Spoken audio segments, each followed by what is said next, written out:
กราบถวายความเคารพพระเถรานุเถระครูบาสังฆะที่เคารพอย่างสูงทุกรูปเจริญสุขสวัสดีสาธุชนท่านผู้ฟังทุกคนทุกท่านสำหรับสาธุชนท่านผู้ฟังที่ให้เกียรติรับฟังรายการธรรมาภิวัตน์อันเป็นรายการวิทยุเพื่อการเผยแผ่พระพุทธศาสนาส่งเสริมการศึกษาและพัฒนาสังคมรายการนี้รับผิดชอบโดยอาตมาภาพพระสาธิตธีระปัญโยประธานมูลนิธิธีระปัญโยตั้งอยู่ณที่พักสงฆ์สถาบันธรรมาภิวัตน์บ้านศพเตินตำบลศพปาดอำเภอแม่เมาะจังหวัดลำปางรายการนี้ออกอากาศทุกวันอังคารในเวลาตี 5ไปจนถึง 7 โมงเมื่อเจ้าผ่านทางสถานีวิทยุในเครือข่ายสถานีวิทยุคลื่นสีขาวเพื่อชาวประชาซึ่งมีอยู่หลายคลื่นหลายสถานีหลายจังหวัดออกอากาศผ่านทาง Facebook ไลฟ์ซึ่งเป็นไลฟ์สดของสถานีวิทยุวัดฝายหินบันทึกเทปเอาไปออกอากาศผ่านทางสถานีวิทยุเพื่อการศึกษาและพัฒนาอาชีพRadio Network FM 99.50 เมกะเฮิรตซ์ของวิทยาลัยเทคนิคกฟผ.แม่เมาะทุกวันศุกร์ในเวลา 8 โมงเมื่อเจ้าเป็นต้นไปและเอาไปออกอากาศผ่านทางFacebook ของสถานีวิทยุวัดฝายหิน Facebook ของอาตมาภาพพระสาธิตธีระปัญโยและเพจของมูลนิธิธีระปัญโยซึ่งช่องทางสุดท้ายตั้งหลังนี้ท่านผู้ฟังสามารถไปติดตามรับฟังย้อนหลังไปก๊อปปี้ลิงก์ไปคัดลอกลิงก์เอาไปส่งเอาไปแชร์ให้กับญาติธรรมทั้งหลายให้ได้ยินได้ฟังกันได้แถมตัวท่านผู้ฟังวันนี้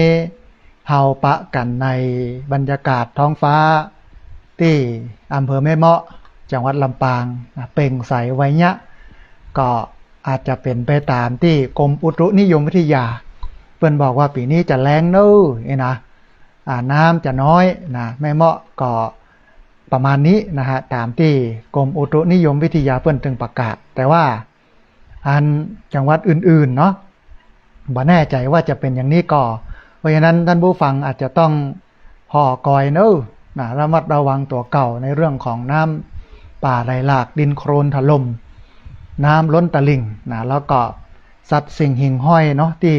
เป็นพิษเป็นภัยแก่เฮาที่มันมากับน้ำไม่ว่าจะเป็นงูกา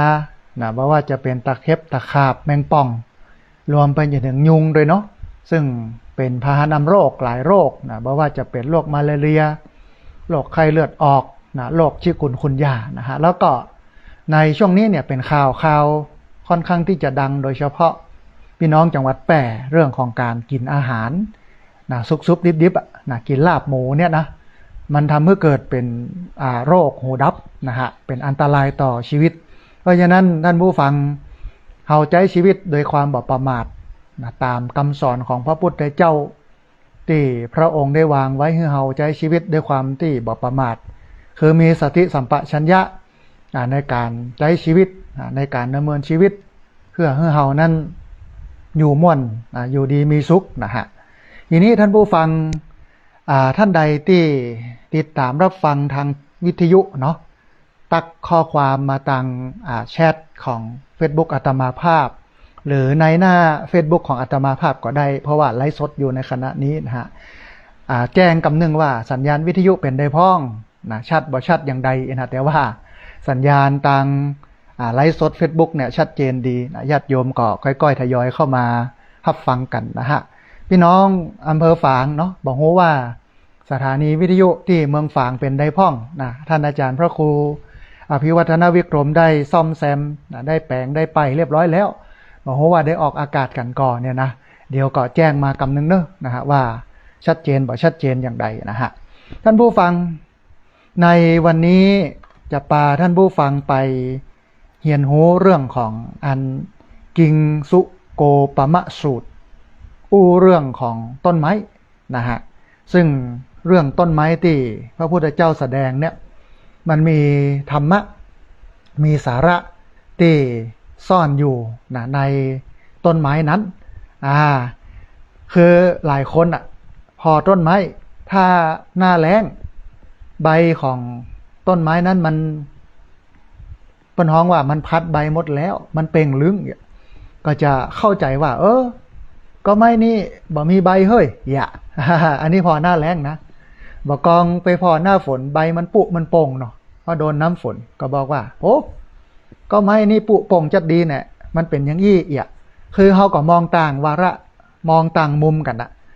ะมองต่างเวลากันนะพ่องก็พอหน้าแล้งพ่องก็พอหน้าหนาวพ่องก็พอหน้าฝน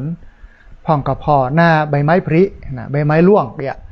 มันจะไปเหมือนกันอย่างไรเนาะท่านผู้ฟังตามฤดูกาลของมันนะฮะก็ไม้มันก็ผิดแผกแตกต่างกันไปทีนี้ท่านผู้ฟังมันก็เลยมีพระสูตรที่พระพุทธเจ้าเอามาแสดงก็คือกิงสุกรสูตรนะเดี๋ยวจะได้ให้ท่านผู้ฟังทั้งหลายได้ติดตามรับฟังกันแต่ก่อนจะไปที่พระสูตรนี้ท่านผู้ฟังในวันก่อนได้ไปร่วมทำบุญ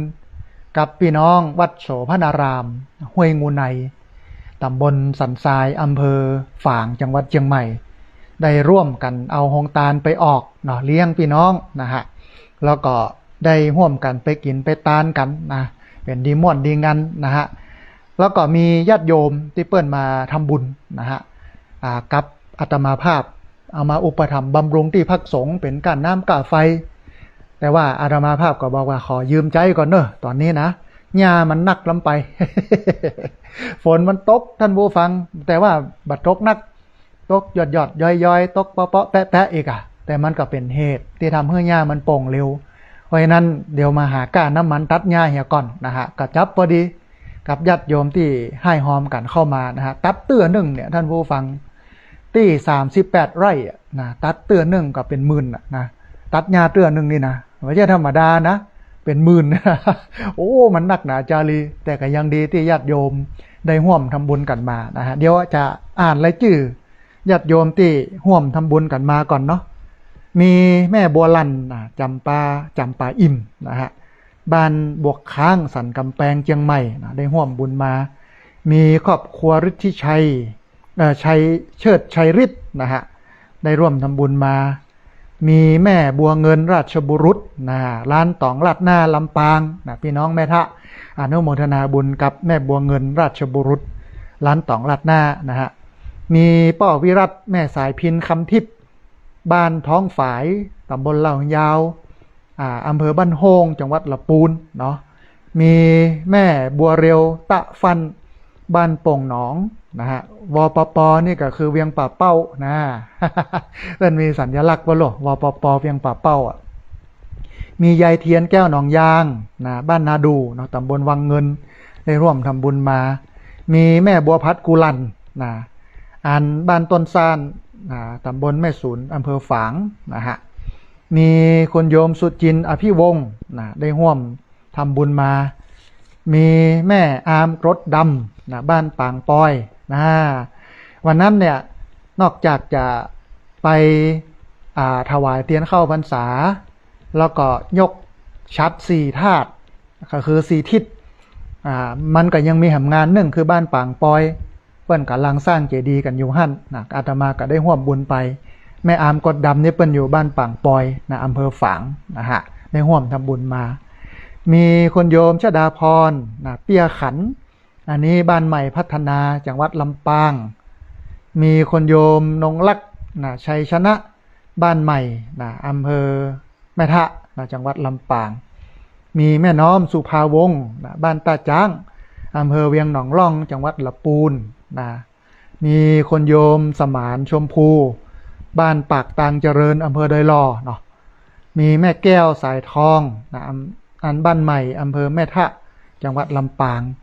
มีแม่จันหอมนะปวนมนบ้านใหม่แม่ทะลำปางมีแม่บัวพัดกองศรีบ้านเข้าแคบกลางนะบ้านเข้าแคบกลางอำเภอสันกำแพงแล้วก็มีแม่ดวงมาลัยปัญโยนะฮะอันบ้านสันเข้าแคบกลางอำเภอสันกำแพงจังหวัดเชียงใหม่ได้ ร่วมให้ร่วมหอมกันมาเป็นก้าน้ำก้าไฟเป็นก้าตัดหญ้านะขอเอาไปใจตัดหญ้าเหี่ยก่อน เพราะว่าหญ้าอุกขนาดนะฮะฝนตกอ่อยๆแอะๆนะมาเรื่อยๆเยอะๆแยะๆเองนะถึงแม้ว่ามันบ่ตกหนักแต่มันก็ทำให้หญ้ามันปุมันเป่งอันในฝนเนี่ยที่มันตกเนี่ยมันมีไนโตรเจนท่านผู้ฟังไนโตรเจนนี่เป็นตัวเร่งในการเติบโตของพืชทั้งปวงนะฮะถ้าฝนตกปุ๊บเนี่ยพอเขาจะสังเกตนะมันเย็นกว่าน้ำประปาน้ำบาดาลน้ำคลองน้ำห้วยที่เขาเอามาหดบ่กองฝนตกเนี่ยมันจะปุจะเป่งมันจะงามนะฮะแล้วมันจะหกไม่ใช่มันงามอย่างเดียว มันจะหกขึ้นเร็วนะย่าเนี่ยนะฮะเพราะฉะนั้นเนี่ยต้องอนุโมทนาบุญกับญาติโยมเนาะที่ร่วมให้ร่วมหอมกันมานะเอามาอุปถัมภ์บำรุงที่พักสงฆ์สถาบันธรรมพิวัตรนะฮะท่านผู้ฟังในช่วงหลายวันก่อนที่จัดรายการ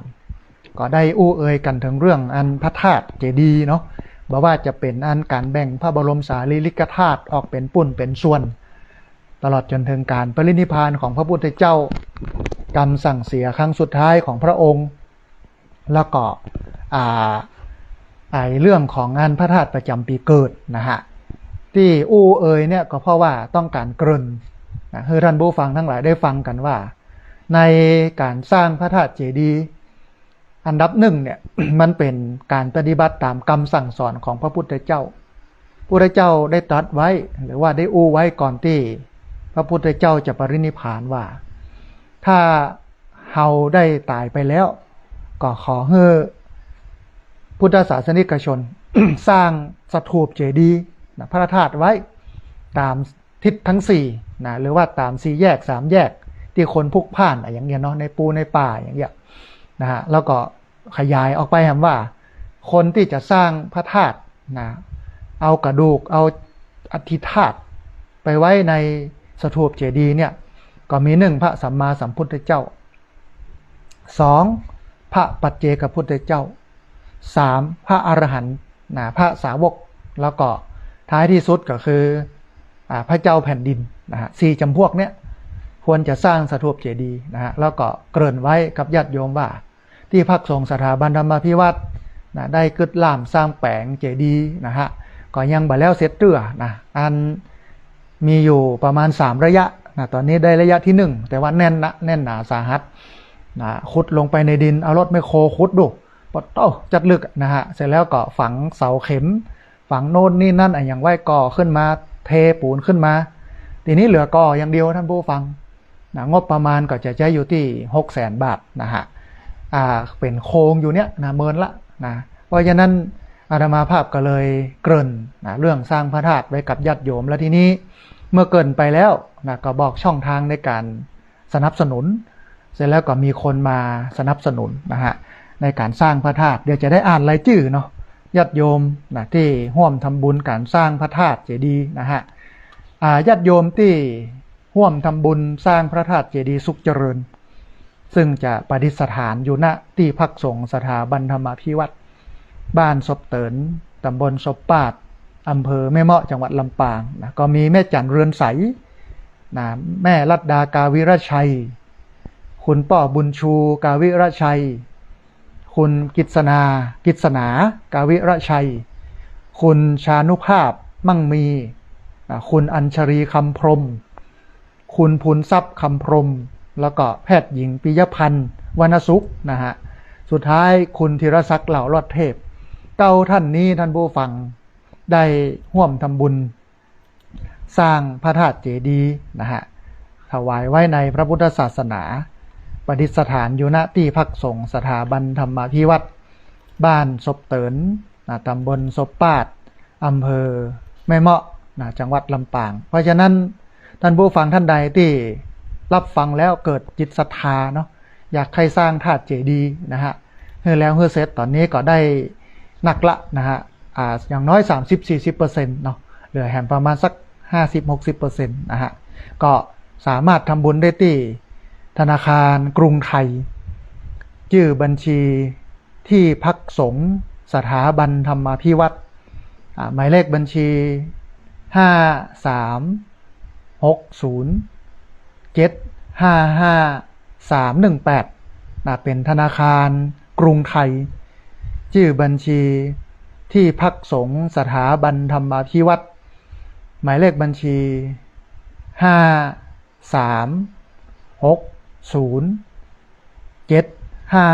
5360755318นะฮะอันนี้ก็เป็นช่องทาง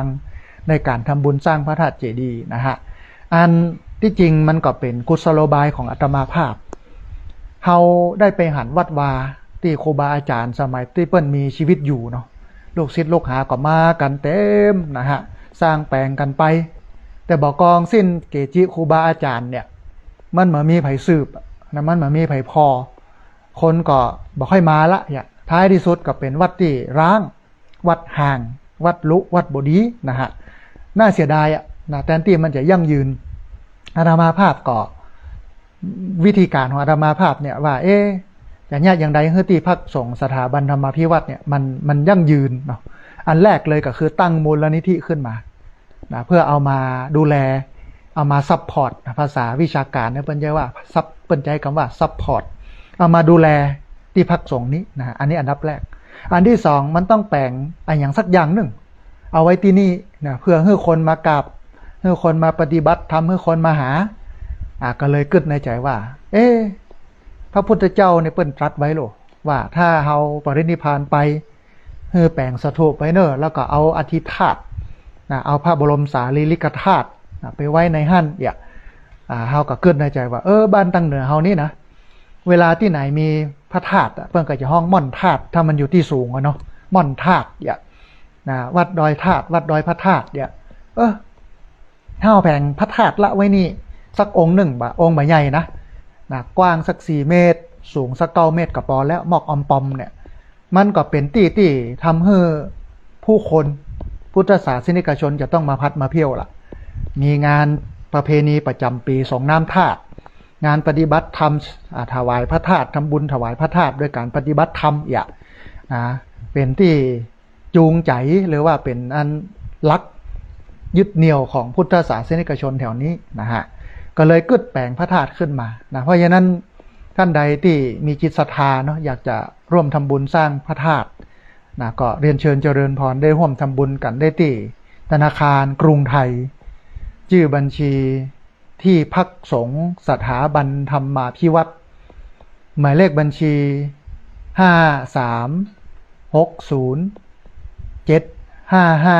5360755318นะฮะเป็นธนาคารกรุงไทย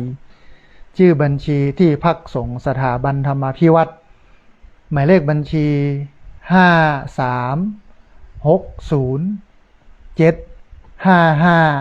5360755318นะฮะเอาละท่านผู้ฟังเรื่องราวเพื่อเอามาให้ท่านผู้ฟังได้ร่วมกันอนุโมทนาแล้วก็ได้ร่วมทำบุญกันก็จบไปเป็นที่เรียบร้อย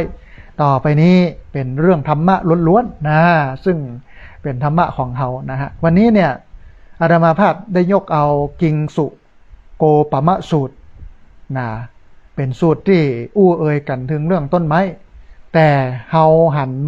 ามองกันหลายมุมหลายเวลามองต่างกันมันก็เลยบ่เหมือนกันเหมือนอันตาบอดคำช้างกันแล้วกันเนาะเปรียบเทียบกันอย่างนี้ช้างเนี่ย มันตัวใหญ่รู้ท่านผู้ฟังคนตาบอดหลายคนไปคำช้างคนแรก ไปยุบที่หางช้างก็เข้าใจว่าช้างเนี่ยมันสากเหรอมันเหมือนไม่ยูเนี่ยอันนี้คือคนแรกคนที่สอง ไปยุบที่หูช้างก็บอกว่าช้างมันก็เหมือนกระด้งเนี่ยมันแบนแหมคนหนึ่งไปยุบที่ตีนช้างก็บอกว่าช้างนั้น มันก็เหมือนเสานะเหมือนท่อนซุง เห็นคนหนึ่งไปยุบที่ตองจ้างปอดเท้าจ้างมันใหญ่นะมันลุ่มซึ่งจ้างตัวเดียวกันแต่มองคนละตี้ยุบกันคนละตี้คนละต่างความ เข้าใจของเขามันก็เลยมีต่างกันกิงสุโกปมะสูตรก็เหมือนอย่างนั้นนะฮะท่านผู้ฟังพระธรรมที่พระพุทธเจ้าทรงแสดงแม้อธิบายได้หลายแง่มุมนะเหมือนตาบอดคำช้างแต่เมื่อเราเข้าใจตามความเป็นจริงย่อมนำเราไปสู่จุดหมายเดียวกันนั่นก็คือความสิ้นทุกข์ถึงแม้ว่าพระพุทธเจ้าจะตรัสต่างกรรมต่างวาระต่างเวลาต่างสถานที่ในแง่มุมต่างๆนะฮะถึงบุคคลนั้นบุคคลนี้สถานที่สถานที่นี้เอาอันนั้นมาเปรียบเทียบเอาอันนี้มาเปรียบเทียบแต่ว่าเป้าหมายมันอยู่ที่เดียวกันก็คือความสิ้นทุกข์นะฮะอันกิงสุโกปมะสูตรเนี่ย อยู่ในพระสุตันตปิฎกสังยุตตนิกายสลายตนะวรรคนะฮะพระไตรปิฎกฉบับหลวงเล่มที่18ข้อที่339ถึง342นะทีนี้ท่านผู้ฟังเราลองมาพอความเปลี่ยนมาเปลี่ยนไปของมันรู้ว่ามันมีความเปลี่ยนมาเปลี่ยนไปอย่างใดพ่องเนี่ยนะฮะกิงสุกสูตรเนี่ยเป็นพระสูตรที่พระผู้มีพระภาคเจ้าแสดงแก่ภิกษุทั้งหลายเมื่อมีภิกษุรูปหนึ่งเปิ้นเกิดความสงสัยเกี่ยวกับเรื่องของความคิดที่มันบริสุทธิ์ที่เปิ้นฮ้องเป็นภาษาบาลีว่าทิฏฐิวิสุทธิคือความมดจดแห่งทัศนะความมดจดความสดใสของการเห็นของการคิดนะฮะเปิ้นก็เลยฮ้องว่าทิฏฐิวิสุทธิความสะอาดนะความผ่องใสของการเห็นการพอนะเปิ้นก็เลยฮ้องว่าทิฏฐิวิสุทธิอันในกิงสุกสูตรเนี่ยเปิ้นก็เนาะตั้งเป็นคำถามขึ้นมานะโดยเฉพาะคนที่ถามแล้วก็พระพุทธเจ้าที่ตอบแล้วก็พระพุทธเจ้าที่ตอบกับคนที่ถามนะมันก็มีอยู่ประมาณว่าภิกษุจะเชื่อว่าเป็นผู้มีจะชื่อว่าเป็นผู้มีทัศนะหมดจดได้เนี่ยเพราะเหตุอย่างใดนะตัวเจ้าก็ถามพระพุทธเจ้าว่าพระพุทธเจ้าค่ะตัวเจ้าเฮาเนี่ยจะชื่อว่าเป็นคนที่มีความคิดที่มันบริสุทธิ์หมดจดเป็นความคิดที่มันสะอาดนะเป็นความคิดที่ถูกต้องเนี่ยเพราะเหตุอย่างใดถึงคิดอย่างนั้นถึงคิดได้แบบนั้นมันก็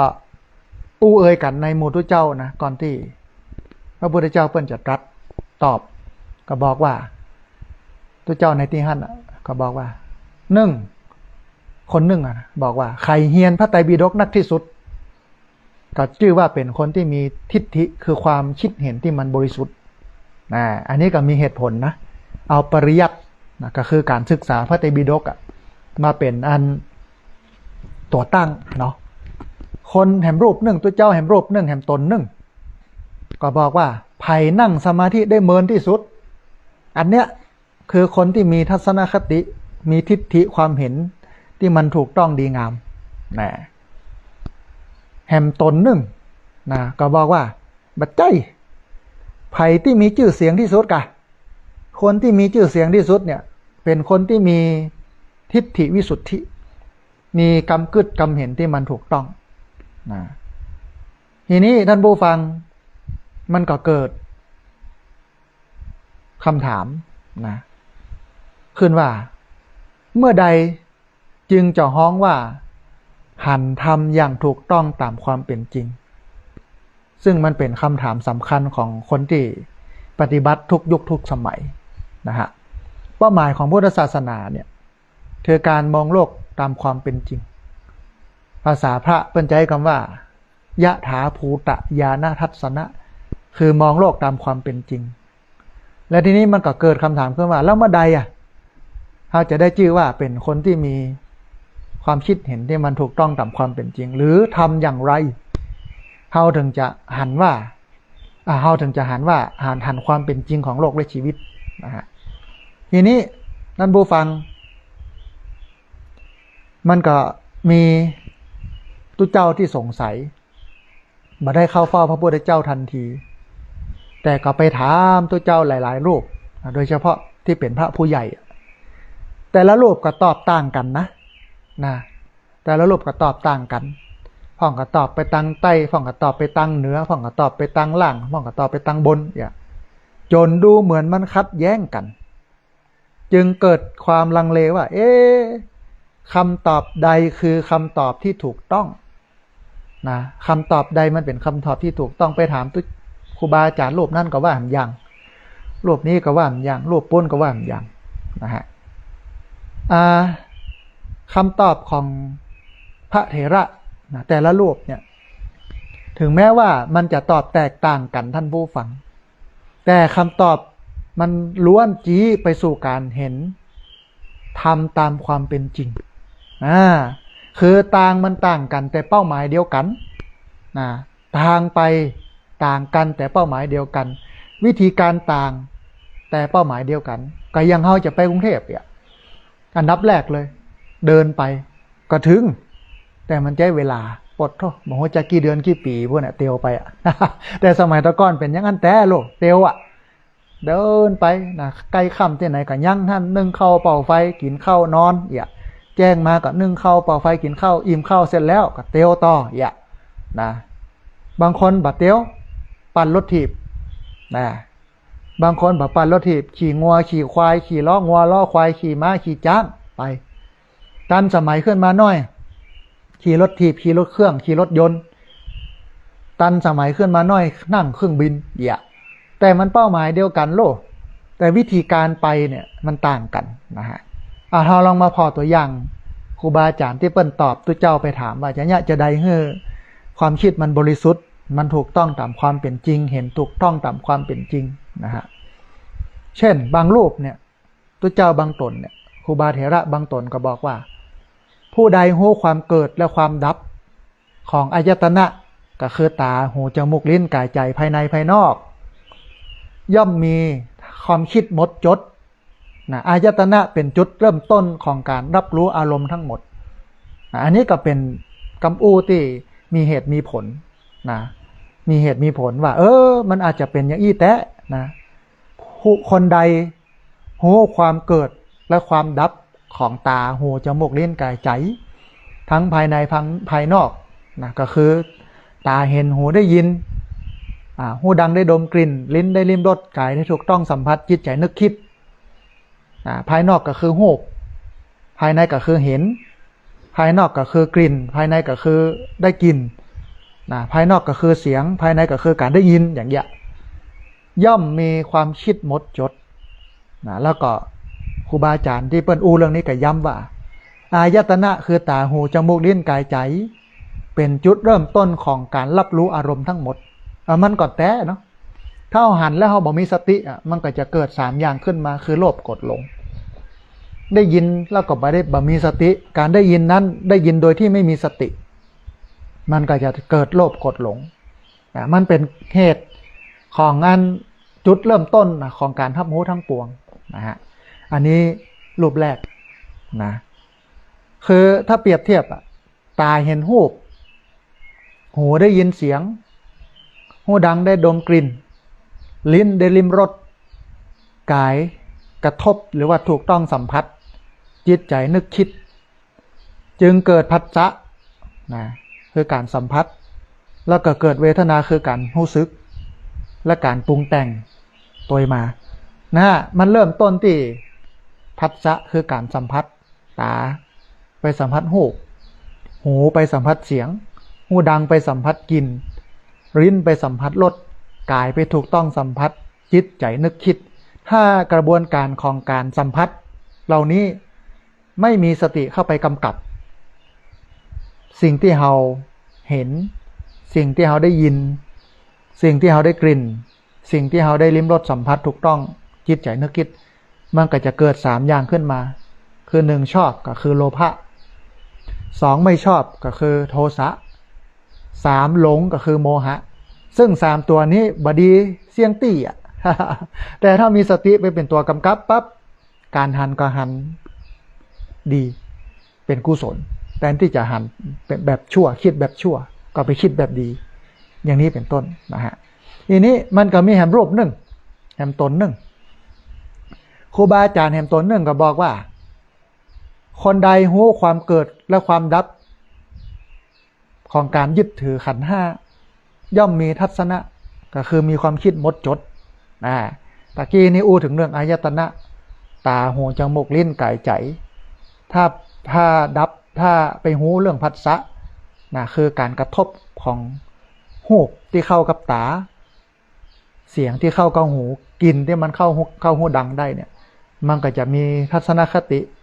หรือว่าความคิดที่มันถูกต้องหมดจดอันนี้รูปหนึ่งรูปแรก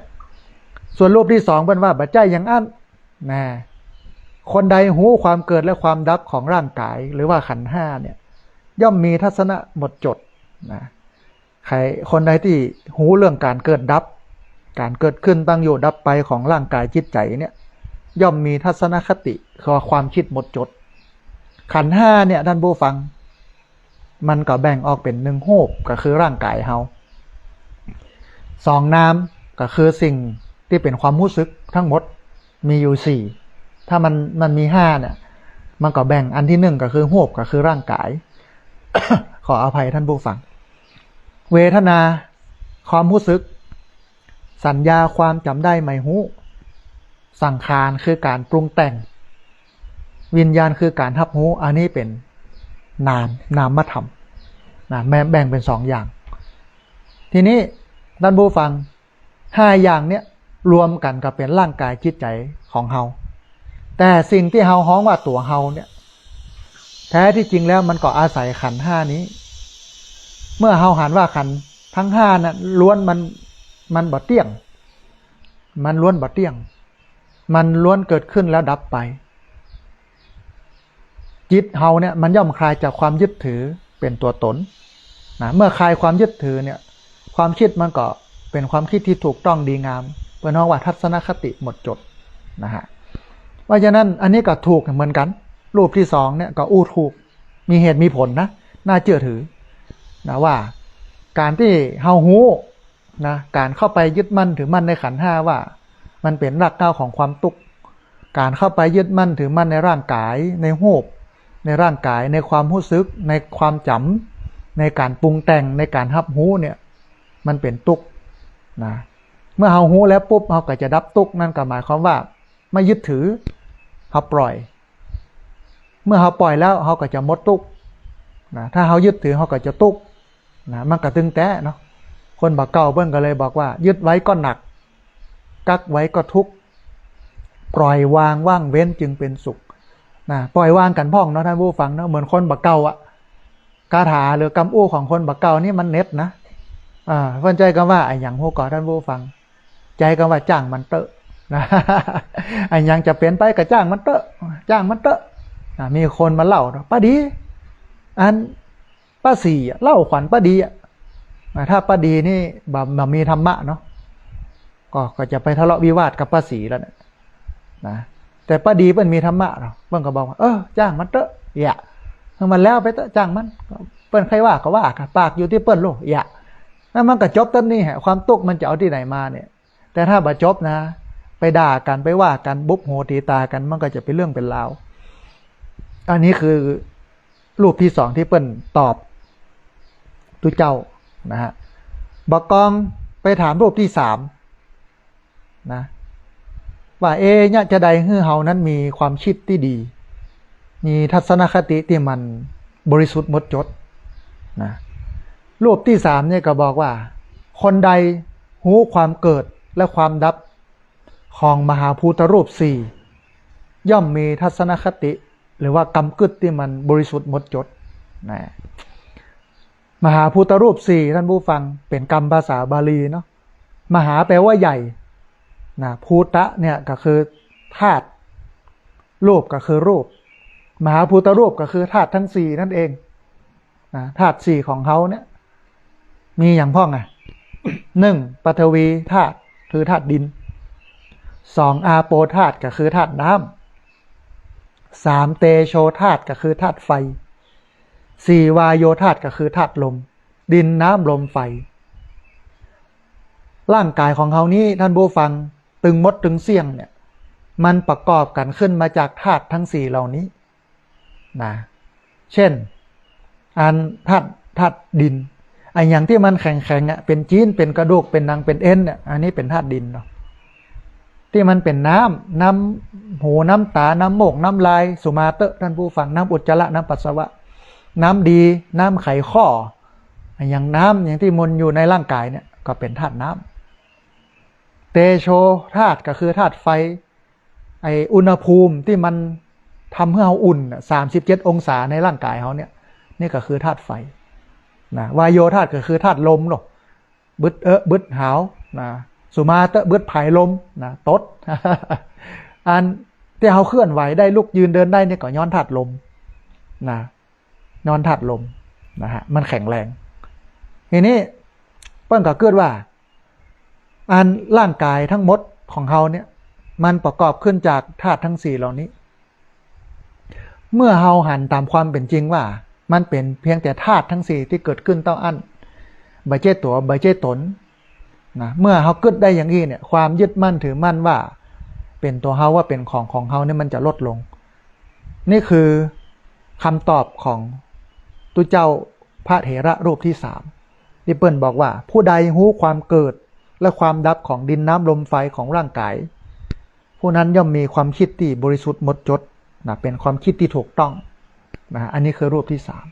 3บอกกองไปถามรูปที่4ท่านผู้ฟังรูปที่4ก็บอกว่าอันสิ่งใดสิ่งหนึ่งมีความเกิดขึ้นเป็นธรรมดาสิ่งนั้นทั้งหมดมีความดับเป็นไปธรรมดาผู้นั้นย่อมมีความคิดมีทัศนคติที่มันหมดจดดีงามอันนี้ก็เป็นการสรุปหลักธรรมทั้งหมดไว้ในประโยคเดียวนะเพราะว่าที่ว่ามาทั้งหมดเนี่ยตัวเจ้าทั้ง4รูปเนี่ย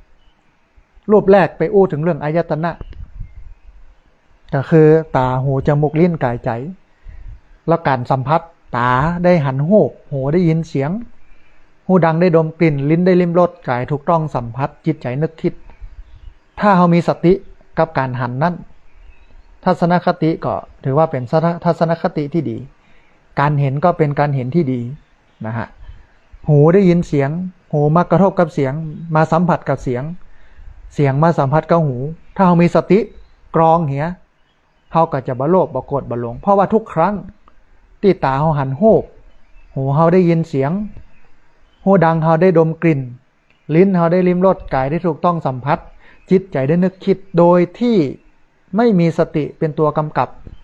มันจะเกิด3อย่างขึ้นมาทันที1โลภ2โกรธ3หลงล้วนเป็นสิ่งที่นำพาชีวิตเขาตกต่ำทั้งนั้นแต่ถ้ามีสติเป็นตัวกรองหรอมันก็มองเป็นเรื่องเฉยๆเป็นเรื่องธรรมดานี่คือความคิดแรกของครูบาอาจารย์ที่เปิ้ลตอบคำถามนี้นะฮะรูปที่2อู้ถึงเรื่องขันธ์5ถ้าคนใดบ่ยึดมั่นถือมั่นในขันธ์5ก็จบละนะอันนี้ก็แท้นะฮะก็ถูกนะการยึดถือนะมันเป็นรากเหง้าของความทุกข์การปล่อยวางนั่นแหละมันเป็นรากเหง้าของความสุขนะฮะจนคนบ่เก่าก็เปิ้ลก็ถึงบอกว่ายึดไว้ก็หนักกักไว้ก็ทุกข์ปล่อยวางว่างเว้นจึงเป็นสุขนะฮะแหมรูปหนึ่งอู้ถึงเรื่องธาตุก็ร่างกายจิตใจเฮานี่เนี่ยมันประกอบไปด้วยธาตุทั้ง4ดินน้ำลมไฟเนี่ยจะเอาตัวตนที่ไหนมาว่าเป็นตัวเฮาว่าเป็นของเฮานะมันเป็นธาตุทั้ง4ดินน้ำลมไฟอย่างอาตมาภาพยกตัวอย่างธาตุดินกระดูกชิ้นเอ็นธาตุน้ำก็น้ำที่มันอยู่ในร่างกายธาตุลมก็ลมขึ้นเบื้องบนลงลมเบื้องต่ำลงที่มันอยู่ในท้องลมที่มันเคลื่อนไหวอยู่ในร่างกายธาตุไฟก็ไฟยังกายให้อุ่นอุณหภูมิของมนุษย์กับ37 องศาคำตอบทั้ง3นี่ดูเหมือนว่ามันต่างกันมันไปคนละทิศคนละทางไปคนละที่คนละต่างแต่ล้วนแล้วเนี่ยคำตอบเราเนี่ยมันล้วนอยู่ในกฎเดียวกันอยู่ภายใต้กฎเดียวกันนะกฎอะไรอย่างก็คือกฎการเกิดขึ้นแล้วก็ดับไปบอกว่าจะเป็นในส่วนของอายตนะการเห็น การได้กินการได้ยินการได้ลิ้มรสการถูกต้องสัมผัสของกายจิตใจนึกคิดหรือแม้แต่ขันธ์ห้าร่างกายของเรานี่นะเมื่อขยายออกก็คือขันธ์ห้าแต่เมื่อย่อลงก็เหลือ2อย่างคือรูปกับนามนะฮะมันก็ล้วนตกอยู่ในกฎของการเกิดขึ้นระดับไปธาตุทั้ง4ก็เหมือนกันนะดินน้ำลมไฟที่มันประกอบเป็นตัวเป็นตินเนี่ยที่เป็นตัวเฮาเนี่ยมันก็ตกอยู่ในกฎเดียวกันคือเกิดขึ้นระดับไปนะฮะทีนี้ท่านผู้ฟังเมื่อตู้เจ้าได้ฟังคำตอบทั้ง4มันก็เกิดความสงสัยว่าโอ้หากพระธรรมเป็นความจริงเพียงสิ่งเดียวความจริงเป็นเพียงหนึ่งเดียวเนี่ยหยังคนปฏิบัติธรรมถึงอธิบายไม่เหมือนกันทั้งที่พระธรรมเนี่ยเป็นความจริงที่เป็นเพียงสิ่งเดียวความจริงมีเพียงหนึ่งเดียวแต่ทำไมเหตุใดคนที่ปฏิบัติธรรมอย่างพระเถระทั้งหลายที่เราไปถามเนี่ยเปิ้นถึงอธิบายบ่เหมือนกันยกตัวอย่างบ่เหมือนกันพ่องก็บอกว่าอายตนะพ่องก็บอกว่าขันธ์ห้าพ่องก็บอกว่าธาตุทั้ง4การเห็นอายตนะการเข้าใจอายตนะการเข้าใจเรื่องการสัมผัสของอายตนะคือตาหูจมูกลิ้นกายใจกับรูปเสียงกลิ่นรสแล้วก็ขันธ์ห้านะแล้วก็ธาตุทั้ง4อธิบายไปคนละอย่างคนละตีคนละตางเลยเนี่ยมันเป็นอย่างไรฮะทั้งที่ความจริงมีเพียงหนึ่งเดียวเสร็จแล้วก็ไปถามพระพุทธเจ้าว่ามันเป็นจะได้แต่พระพุทธเจ้านะพระสมณะโคดมสัมมาสัมพุทธเจ้ามันเป็นอย่างไรแต่ไปถามรูปหนึ่งก็ว่าอย่างหนึ่งไปถามรูปหนึ่งก็ว่าอย่างหนึ่งไปถามรูปหนึ่งก็ว่าอย่างหนึ่งนะทีนี้พระพุทธเจ้าก็ตัดยกเอาอุปมาอุปไมยเนาะอู้ถึงเรื่องต้นไม้ต้นหนึ่งชื่อว่าต้นกิ่งสุกขึ้นอธิบายเพื่อแสดงว่าแม้จะหันต้นไม้ต้นเดียวกันแต่หากหันคนละช่วงเวลาย่อมบรรยายลักษณะต่างกันท่านผู้ฟังสังเกตนะคือถึงแม้มันจะเป็นต้นไม้ต้นเดียวกันแต่ถ้าเอาหันต่างช่วงเวลามันก็มีคำอธิบายมันต่างกันอยู่แล้วมันจะไปเหมือนกันยังไงเหมือนอาตมาภาพยกตัวอย่างไว้ตะกี้ว่าเหมือนตาบอดคำช้างนะฮะคนตาบอดไปยุบที่หางจ้างมันก็บอกว่าหางจ้างนี่มันเหมือนไม่ยูดบางห้องก็ไปยุบที่หูจ้างก็บอกว่าโอ้จ้างมันเหมือนกระด้งเนาะบางคนก็ไปยุบที่แข้งจ้างหรอจ้างมันเหมือนเสาด้วยเนี่ยมนเนี่ยขึ้นทางบนเนี่ยบางห้องก็ไปยุบที่ต้องจ้างก็บอกว่าโอ้จ้างมันใหญ่เลยเนี่ยนะอ้วนอุดพุดมันก็เป็นคำตอบว่าแม้จะเห็นต้นไม้ต้นเดียวกันแต่หากเห็นคนละช่วงเวลามันย่อมบรรยายลักษณะต่างกันเปิ้ลก็ยกตัวอย่างนะพระพุทธเจ้าเนี่ยเปิ้ลยกตัวอย่างว่าบางคนหันตอนมันออกใบมันก็อธิบายไปว่ามันเขียวมันปุมันเป่งมันโป่งใบมันเปรอะชิเต๋อแต่บางคนหันตอนมันออกดอกโลกก็บอกว่าโอ้ดอกมันงามอย่างนั้นอย่างนี้ไปโฟกัสหรือว่าไปจี้ที่ดอกมันนะฮะบางคนก็หันตอนที่มันพลัดใบเหลือก้านกับกิ่งก็ไม้นี่มันมีใบเนี่ยมันมีก็กิ่งนะโอ้โกนล้นงนเนี่ยใบมีสักใบท่านผู้ฟังคำเล่าคำบอกตั้ง3-4อย่างเนี่ยไม่ว่าจะเป็นหันตอนมันออกใบหันตอนมันออกดอกหันตอนมันติดฟักหันตอนมันพลัดใบ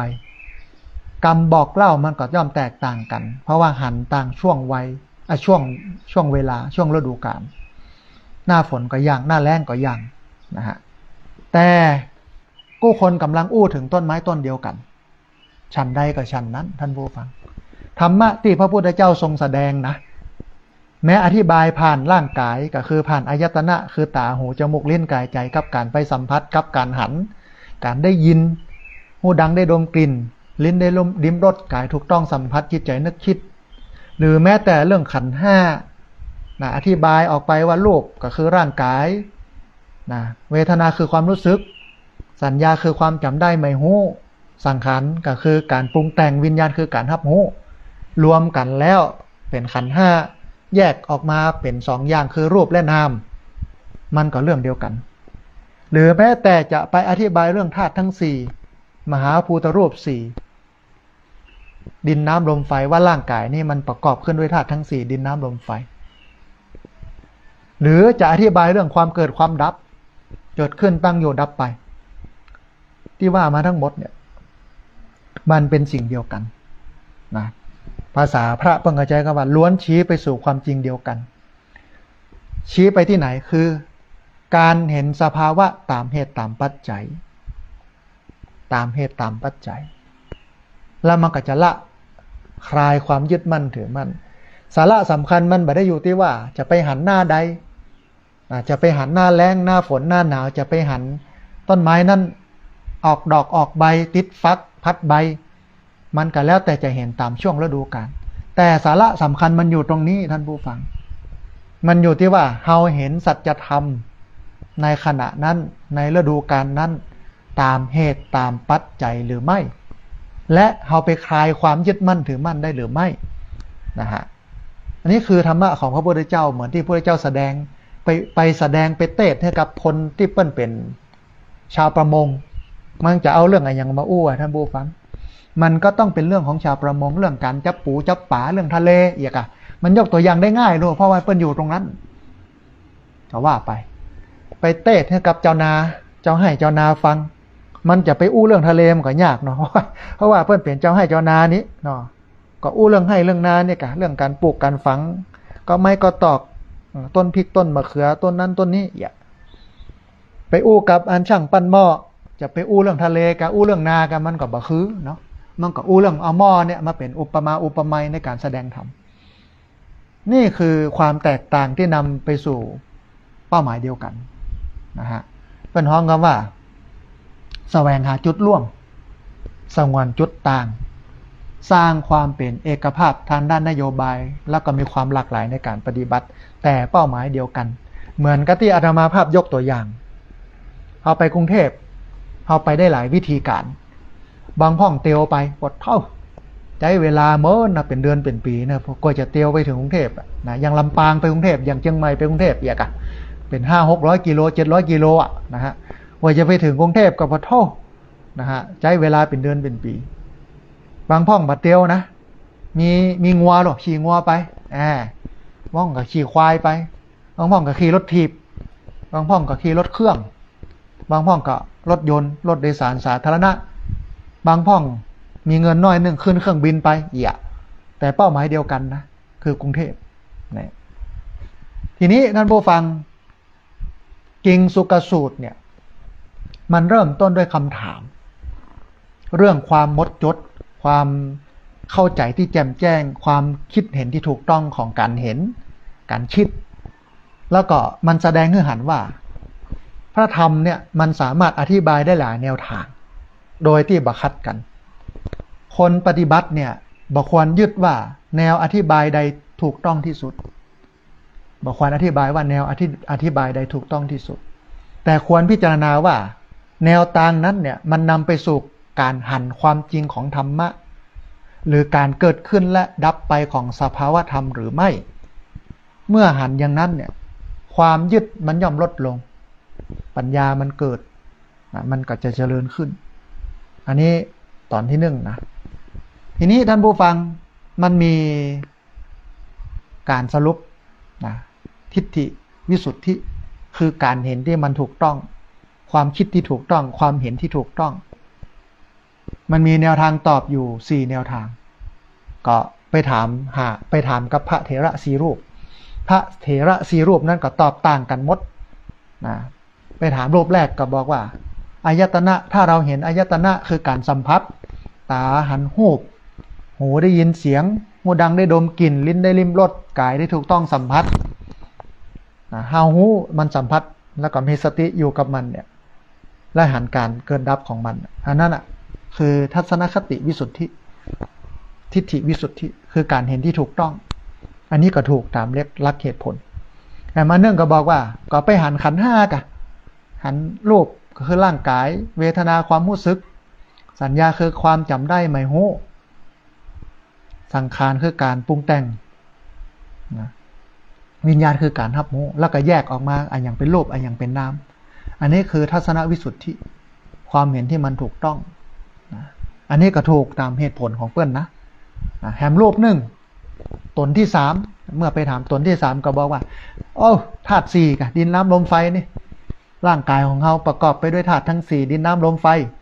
ประกอบกันขึ้นบ่มีตัวมีตนบ่มีตีนอย่างสักอย่างเป็นธาตุทั้งนั้นนี่นะอันนี้ก็ถูกของเปิ้ล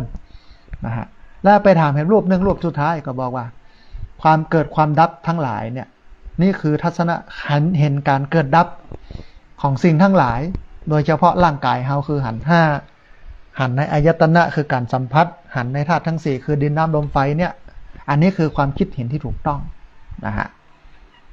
มันก็พอถ้าพอเพลินๆนะมันก็เหมือนต่างกันเหรอไปคนละที่คนละต่างพ่องไปทางเหนือพ่องไปทางใต้พ่องไปทางล่างพ่องไปทางบนเนาะแต่ท่านผู้ฟังพระพุทธเจ้าพระองค์ได้ทรงยกเอาต้นกิ่งซุกมาอธิบายนะว่าก็มันมองต่างมุมกันนี่มองต่างฤดูกาลบางพ่องก็ไปพอตอนที่ต้นกิ่งซุกเนี่ยมันออกใบมันก็เขียวรุนงุนนี่บางคนก็ไปดูตอนที่ต้นกิ่งซุกนั้นมันออกดอกนะบางคนก็ไปดูตอนต้นกิ่งซุกนั้นมันพัดใบโกนหมดเลยอย่างสักอย่างมันก็ต่างกันแต่มันต้นไม้เดียวกันเนาะนะฮะทีนี้การเห็นเนี่ยบอกว่าจะเป็นการเห็นอายตนะคือตาหูจมูกลิ้นกายใจไปสัมผัสกับรูปเสียงกลิ่นรสนะหรือขันห้าแยกออกไปว่าเป็นรูปและนามรวมกันมาเป็นรูปและนามแยกออกไปเป็นขันห้าตลอดจนถึงไปดูธาตุทั้งสี่ว่าร่างกายเนี่ยมันประกอบไปด้วยธาตุทั้งสี่ดินน้ำลมไฟหรือแม้แต่หันสิ่งทั้งหลายเกิดขึ้นตั้งอยู่ดับไปมันก็ล้วนนำไปสู่การเห็นธรรมแล้วก็คลายความยึดมั่นทั้งนั้นเป้าหมายของมันอยู่ที่การไปคลายความยึดมั่นถือมั่นเมื่อเห็นธรรมเหล่านี้แล้วเนี่ยนำไปสู่การคลายความยึดมั่นถือมั่นได้เนี่ยนั่นแสดงว่าเป็นทัศนวิสุทธิการเห็นที่ถูกต้องนะฮะท่านผู้ฟังเปิ้นกับอู้เรื่องของต้นไม้ที่ว่าต้นกิ่งซุกที่มันมองคนละด้านคนละอย่างคนละแบบมันก็สรุปได้ว่าธรรมะมันหลายหมวดแต่นะที่พระพุทธเจ้าแสดง84,000 พระธรรมขันธ์ปะโต้นักหนาจารีแต่มันบัคัดแย้งกันนะผู้คนจะหันคนละด้านอาจจะก้าวบ่เหมือนกันแต่ความจริงมันไม่เปลี่ยนแปลงนะฮะแต่เฮาหันกันคนละอย่างคนละฤดูกาลเหมือนตาบอดคำช้างทีนี้เมื่อคำตอบต่างกันความสงสัยมันก็เกิดขึ้นหลังจากที่ตุเจ้ารูปหนึ่งเนี่ยไปถามตุเจ้าหลายรูปว่าตุเจ้าตนหนึ่งจะชื่อว่ามีทัศนคติมีความคิดเห็นที่มันถูกต้องหมดจดได้เนี่ยมันเพราะอะไรหยังนะแล้วก็ได้รับคำตอบมาหลายแบบเหลือเกินบางรูปก็บอกว่าก็ไปหันอายตนะกันบางรูปก็บอกว่าไปหันขันธ์ห้ากันบางรูปก็บอกว่าไปหันธาตุทั้งสี่มหาภูตรูปสี่ดินน้ำลมไฟบางรูปก็บอกว่าการหันการเกิดการดับของธรรมทั้งหลายของสิ่งทั้งหลายเนี่ยคือของแท้ตัวเจ้ารูปนั้นก็จึงเกิดความสงสัยว่าถ้าพระธรรมเป็นความจริงที่มันมีเพียงหนึ่งเดียวเหตุใดจึงอธิบายบ่เหมือนกันนะตั้งที่มันเป็นอันเดียวมันมีหนึ่งเดียวความจริงมีเพียงหนึ่งเดียวเนี่ยแล้วมันอธิบายอย่างหลายอย่างแต่ว่าเนาะก็เลยไปเข้าเฝ้าพระพุทธเจ้าพระพุทธเจ้านั้นบ่ได้ตัดตอบว่าภิกษุรูปใดผิดถูกนะแต่ทรงยกอุปมาที่มันเข้าใจง่ายขึ้นมาอู้ถึงเรื่องของต้นกิ่งซุกต้นไม้ต้นหนึ่งต้นไม้ประเภทหนึ่งในอินเดียตอนนั้นพระองค์ตรัสถึงต้นกิ่งซุกนะซึ่งเป็นต้นไม้ชนิดเดียวกันแต่มันมีคนหลายคนไปหันในช่วงเวลาที่มันต่างกันคนหนึ่งอาจจะเห็นตอนที่มันแตกใบอ่อนก็จะมองว่าต้นไม้นี้มันมีใบอ่อนงดงามสีเขียวนะแถมคนหนึ่งไปหันตอนมันออกดอกก็จะบอกว่าโอ้ต้นไม้นี้มันเต็มไปด้วยดอกสีแดงแถมคนหนึ่งก็ไปหันตอนมันติดฟัก ก็จะบอกว่าต้นไม้นี้มันมีฟักเต็มต้นนั่นน่ะแถมคนหนึ่งไปหั่นตอนที่มันโกรนใบคือใบมันร่วงหล่นหมดเลยก็ตะจอบว่าต้นไม้นี่มีใบสักใบนะโกนหมดเลยทีนี้ท่านผู้ฟังทุกคนต่างพูดตามที่ตนเห็นนะแต่บ่มีไข่กำลังอู้ถึงต้นไม้อีกต้นหนึ่งกูคนกำลังอู้ถึงต้นไม้กิ่งสุกก็คือต้นเดียวกันพระธรรมก็เป็นอย่างอั้นท่านผู้ฟังพระพุทธเจ้าทรงใจอุปมานี้เพื่อแสดงว่าพระธรรมที่พระองค์แสดงนั้นมีจุดหมายเดียวกันแต่สามารถอธิบายได้หลายแง่มุมบางพระสูตรเนี่ยมันเริ่มต้นด้วยอายตนะคือตาหูจมูกลิ้นกายใจที่ไปสัมผัสกับรูปเสียงกลิ่นรสถูกต้องสัมผัสจิตใจนึกคิดบางพระสูตรกับอู้เรื่องขันธ์ห้าดินรูปเวทนาสัญญาสังขารวิญญาณสรุปย่อลงเหลือ3คือรูปและนามกายกับใจนะบางพระสูตรกับอู้ถึงเรื่องธาตุทั้ง4ดินน้ำลมไฟว่าร่างกายนี้มันประกอบไปด้วยธาตุทั้ง4ดินน้ำลมไฟบางพระสูตรกับอู้ถึงเรื่องเหตุและปัจจัยความเกิดและความดับนะฮะเท่าพ่อเพลินๆเนี่ยท่านผู้ฟัง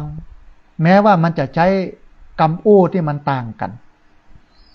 แต่ทั้งหมดกำลังจี้ไปสู่ความจริงอันเดียวกันก็คือธรรมทั้งหลายที่อาศัยเหตุปัจจัยเกิดขึ้นย่อมดับไปเมื่อเหตุปัจจัยนั้นสิ้นไปนะฮะ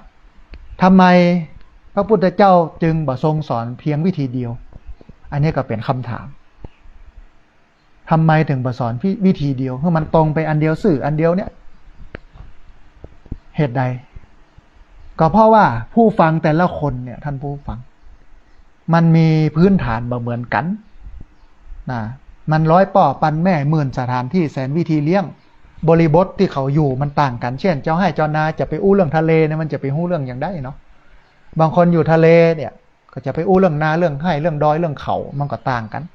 บางคนอยู่บนดอยพวกนะจะไปอู้เรื่องทะเลมันก็บ่ใจตี้บางคนอยู่ทะเลจะไปอู้เรื่องอื่นก็บ่ใจตี้มันก็ตาม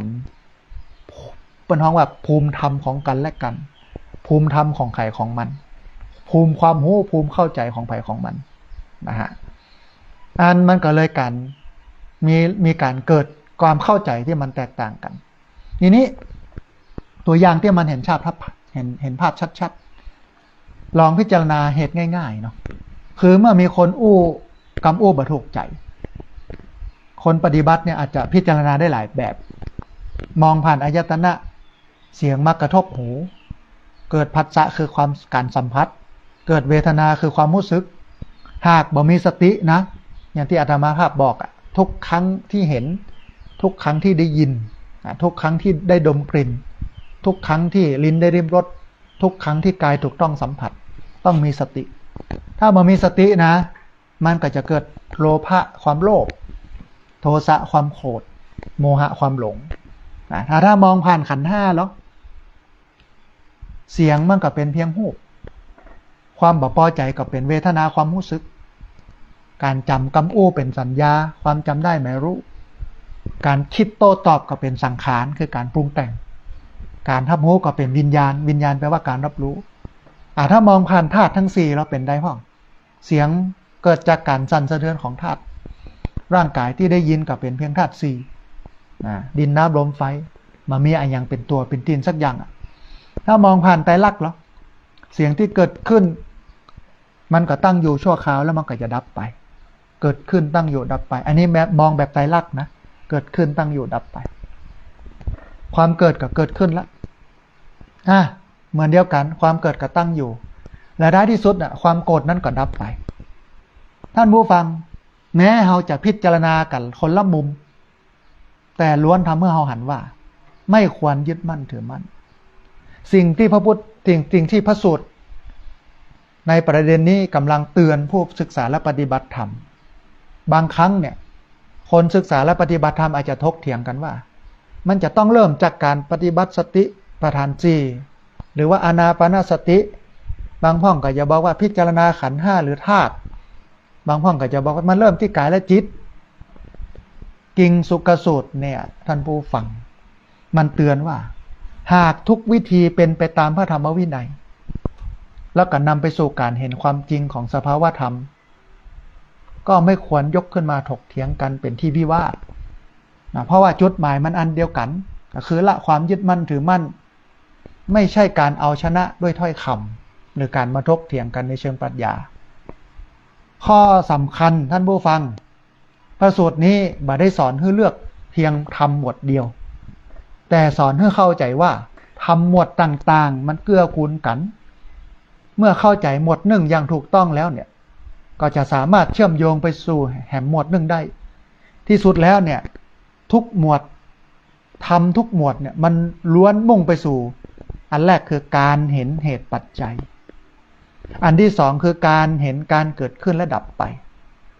อันที่สามคือการเห็นการคลายความยึดมั่นอันที่สี่คือการเจริญปัญญานะฮะทีนี้การนำไปปฏิบัติท่านผู้ฟังเมื่อเราศึกษาธรรมอย่าเพิ่งรีบถามว่าวิธีไหนดีที่สุดแต่ให้เราถามว่าวิธีที่ทำให้เกิดกิเลสลดลงวิธีเนี้ยมันทำให้กิเลสลดลงหรือไม่หากการพิจารณากายทำให้ลดความยึดมั่นถือมั่นลงมันก็เป็นไปเพื่อประโยชน์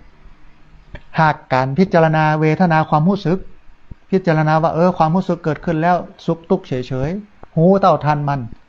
มันก็ทำให้เรานั้นเกิดปัญญาเมื่อเรามองหันสิ่งทั้งหมดทั้งปวงนะเป็นธรรมดาตามความเป็นจริงความเข้าใจมันก็จะเกิดขึ้นนะฮะสรุปใจความสำคัญของพระสูตรสุดนี้สักน้อยหนึ่งมันก็จะมีอยู่ประมาณสัก 5-6 ข้อเนาะข้อแรกพระธรรมสามารถอธิบายได้หลายแง่มุมนะ2ความแตกต่างของถ้อยค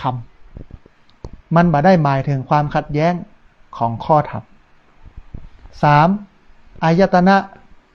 ขันธ์ธาตุและหลักธรรมอื่นๆล้วนเชื่อมโยงกันนะ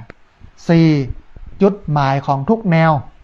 คือความเห็นการเกิดขึ้นและดับไปตามสภาวะธรรมหรือว่าของสภาวะธรรม5คนมีปัญญา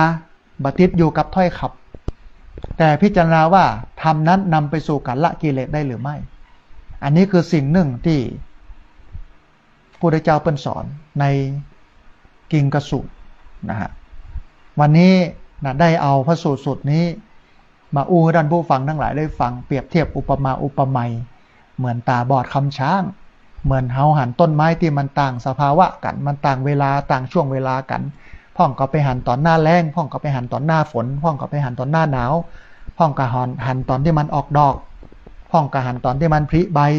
พ่องก็หันตอนที่มันโกนบ่มีสักใบแต่ต้นเดียวกันนะที่เอาหันนะแต่มันเห็นหลายแง่มุมเหมือนธรรมะของพระพุทธเจ้าที่แสดงไว้นัก 84,000 พระธรรมขันธ์ธรรมะเหล่านั้นสิ่งหนึ่งที่มันเหมือนกันก็คือ1ล้วนไปขจัดความโลภโกรธหลงในใจคน2คือคนนั้นเห็นโลกตามความเป็นจริงก็คือเห็นว่าโลกนี้มันมีการเกิดขึ้นเป็นธรรมดามีการตั้งอยู่เป็นธรรมดามีการดับไปเป็นธรรมดาเหมือนกับประเพณีวัฒนธรรมท่านผู้ฟังตั้งเหนือกับแหมอย่างหนึ่งอย่างงานศพเหนือกับอย่างหนึ่งงานศพตั้งใต้กับอย่างหนึ่งงานศพภาคกลางก็อย่างหนึ่งงานศพภาคอีสานก็อย่างหนึ่งแต่มันเหมือนอย่างเดียวกันก็คือทุกตี้เนี่ยมันจะมีคนที่ลักเอาครัวไปบ้านนะ จีนหลอดหัวนะแต่ว่าเนี่ยท่านผู้ฟังไปงานศพไอ้บ่าวของท่านอาจารย์พระครูสถิตธรรมวิพัฒน์นะพระครูสถิตธรรมวิพัฒน์เจ้าวาดบ้านไร่ศิลาทองเจ้าคณะตำบลพิชัยเขต3นะซึ่งเป็นคนรู้จักมักคุ้นกันนะฮะตัวลุงไตรนรงค์นะแกก็เล่าให้ฟังนะว่าพระอาจารย์เนาะเขาจะสั่งเหล้าสั่งยามาเพราะเราจัดหนักแถมบปอนะต้องเอาควายนะมาฆ่านะ2 ตัว 3 ตัวงานศพข้างบ้านถัดแล้วเนี่ยเสี่ยงไป300,000ควายตายไป3 ตัวแล้วอาตมาภาพก็ถามว่าเขากินอย่างปลาล่ำปลาเหลือก็มันไปที่กินกันท่านนะมันเอาใส่ถุงปิ๊กไปบ้านบนแกก็เลยบอกว่าผมก็เลยบ่เฮือยะนะ1มันเป็นบาปเป็นกรรมมันบ่ดี2มันเสี่ยงโดยที่บ่ใจเหตุคนตายขายคนเป็นนะคนตายขายคนเป็น มันก็แต่อย่างที่เปิ้นเล่านะฮะเอาละท่านผู้ฟังขณะนี้ท่านผู้ฟังกำลังติดตามรับฟังรายการธรรมาภิวัตน์อันเป็นรายการวิทยุเพื่อการเผยแผ่พระพุทธศาสนาส่งเสริมการศึกษาและพัฒนาสังคมรายการนี้รับผิดชอบโดยอาตมาภาพพระสาธิตธีระปัญโยประธานมูลนิธิธีระปัญโยตั้งอยู่ณที่พักสงฆ์สถาบันธรรมาภิวัตน์บ้านศพเตินตำบลศพปาดอำเภอแม่เมาะจังหวัดลำปางรายการนี้ออกอากาศทุกวันอังคารในเวลาตี 5ไปจนถึง 7 โมงเมื่อเจ้าผ่านทางสถานีวิทยุในเครือข่ายสถานีวิทยุคลื่นสีขาวเพื่อชาวประชาซึ่งมีอยู่หลายคลื่นหลายสถานีหลายจังหวัดออกอากาศผ่านทาง Facebook ไลฟ์ซึ่งเป็นไลฟ์สดของสถานีวิทยุวัดฝ่ายหินและ Facebook ของอาตมาภาพพระสาธิตธีระปัญโยรวมไปจนถึงบันทึกเทปเอาไปออกอากาศผ่านทางสถานีวิทยุเพื่อการศึกษาและพัฒนาอาชีพRadio Network FM 99.50 เมกะเฮิรตซ์ของวิทยาลัยเทคนิคกฟผแม่เมาะทุกวันศุกร์ในเวลา 8 โมงเมื่อเจ้าเป็นต้นไปและเอาไปออกผ่านทางเพจของมูลนิธิธีระปัญโยซึ่งท่านผู้ฟังสามารถไปติดตามรับฟังย้อนหลังไปก๊อปปี้ลิงก์ไปคัดลอกลิงก์เอาไปส่งเอาไปแชร์ให้กับญาติธรรมทั้งหลายให้ได้ยินได้ฟังกันได้แถมตัวนะฮะท่านผู้ฟังก่อนที่จะเปิดสายให้ท่านผู้ฟังที่ฟังอยู่ทางบ้านจะได้โทรเข้ามาร่วมเอ่ยกันโทรเข้ามาร่วมแสดงความคิดเห็นกันหรือโทรเข้ามาแจ้งสัญญาณนะว่าชัดบ่ชัดยังใดอยู่เชียงใหม่ละปูนลำปางแป้น่านพะเยาเชียงรายแม่ฮ่องสอนสัญญาณเป็นใดพ่องเนี่ยนะก็จะโทรกันเข้ามาเนี่ยก็จะได้ทักทายท่านผู้ฟังที่ติดตามรับฟังทาง Facebook ก่อนเนาะมีคุณโยมสายฝนจังกุณะเนาะมีคุณโยมคุณแม่สุแก้วคำอ้วนมีแม่บุญเรืองชัยเงินนะมีพระคุณเจ้าเนาะอาจารย์คมสันวรรณแก้วอยู่ที่ดอยเต่านะฮะต้องอนุโมทนาบุญกับพระคุณเจ้านะครับที่ติดตามรับฟังมีคุณแม่สมจิตอินทรวิจิตนะโยมแม่มาแล้วนะบอกว่าชัดเจนดีมีแม่สมรแก้ววรรณานะมีแม่พิษสมัยศรีเทพธรรมรงค์มีแม่มะลิวันเจริญเนตรนะมีไผ่แฮมฮะคนแม่สุแก้วคำอ้วนแล้วก็แม่คำสุกโยธินนะฮะมีคุณโยมชุติการรอดพยัญนะมีตุลุงสุชาติแปลงศรีนะฮะที่ศพปราบนะอนุโมทนาบุญกับตุลุงสุชาติแปลงศรีนะครับที่ติดตามรับฟังเนาะมีคุณแม่ศิรินทิพย์บุญเลิศนะมีแม่อาจอพึ่งไตรรัตน์นะฮะภายแถมฮะมีแม่ฟองจันทร์แก้วมูลมีคุณโยมอนงพินศิลป์นะมี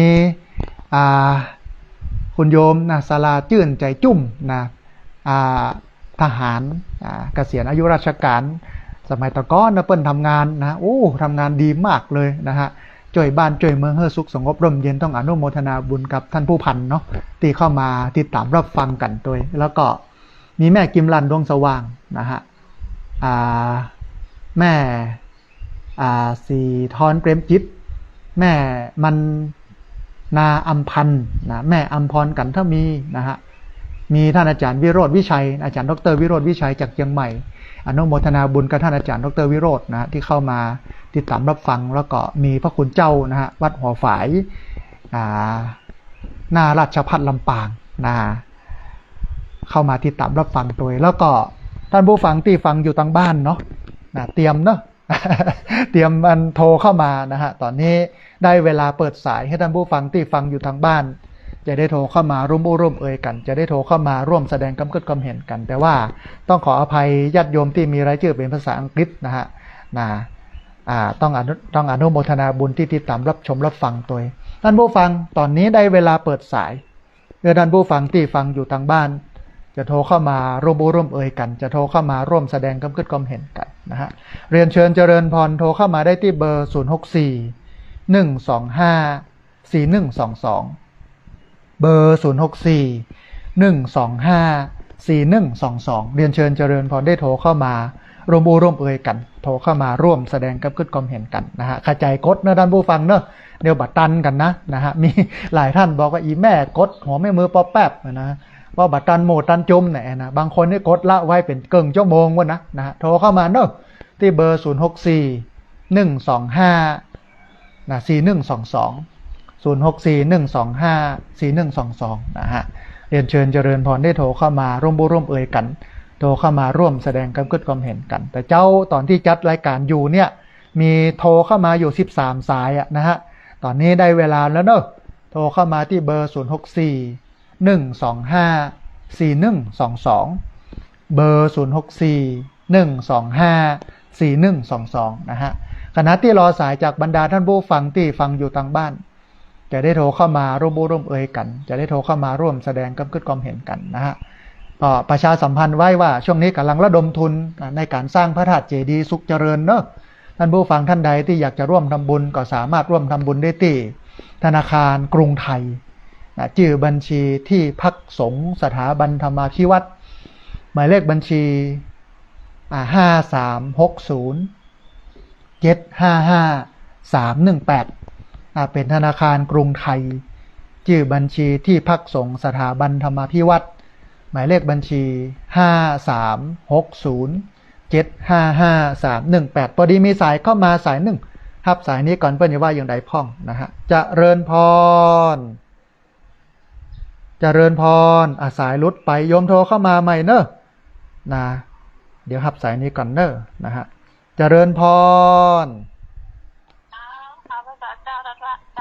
สาธุแม่คำนวณแจ้ซ้อนเมืองปานลำปางเนาะสัญญาณเป็นได้พ่องแม่วันนี้ชัดเจนดีกอเป็นยังเป็นมันเนี่ยมันหายไปสักเป็น4-5 นาทีมันน่ะอ๋อคลื่นมันถ้าจะบอกค่อยดีโยมแม่คลื่นมันน่าจะบอกค่อยดีแต่พอฟังได้อยู่เนาะแม่เนาะทุกรายการเลยนะอ๋อทุกรายการเลยกะอ๋อเดี๋ยวจะได้แจ้งท่านอาจารย์พระครูอภิวัฒนวิกรมเพื่อเปิ้นปรับเนาะนะฮะวันนี้เนื้อหาสาระธรรมะพอได้อยู่เนาะแม่เนาะเจ้าฟังไปกับหูไปฟังกับได้ก็หูเป็นติ๊กๆแล้วม่วนอกม่วนใจดีเนาะแม่เนาะนะก็ผ่อนใจให้หูทุกอย่างก้อยเฮียนไปกำน้อยโยมแม่เฮียนไปกำสูตรเนาะอยู่อย่างเงี้ยมันม่วนนะเอาธรรมะเป็นที่เปิ้งที่อิงนะมีธรรมะเป็นเพื่อนเป็นมิตรคู่เรือนเพื่อนคู่ใจเนาะนะฮะเอาอนุโมทนาบุญกับแม่คำนวณแจ้ซ้อนเมืองปานลำปางเนอะสาธุเจริญพรอนุโมทนาบุญกับอันยมแม่คำนวณนะฮะเรียนเชิญเจริญพรเนอะพี่น้องเนอะ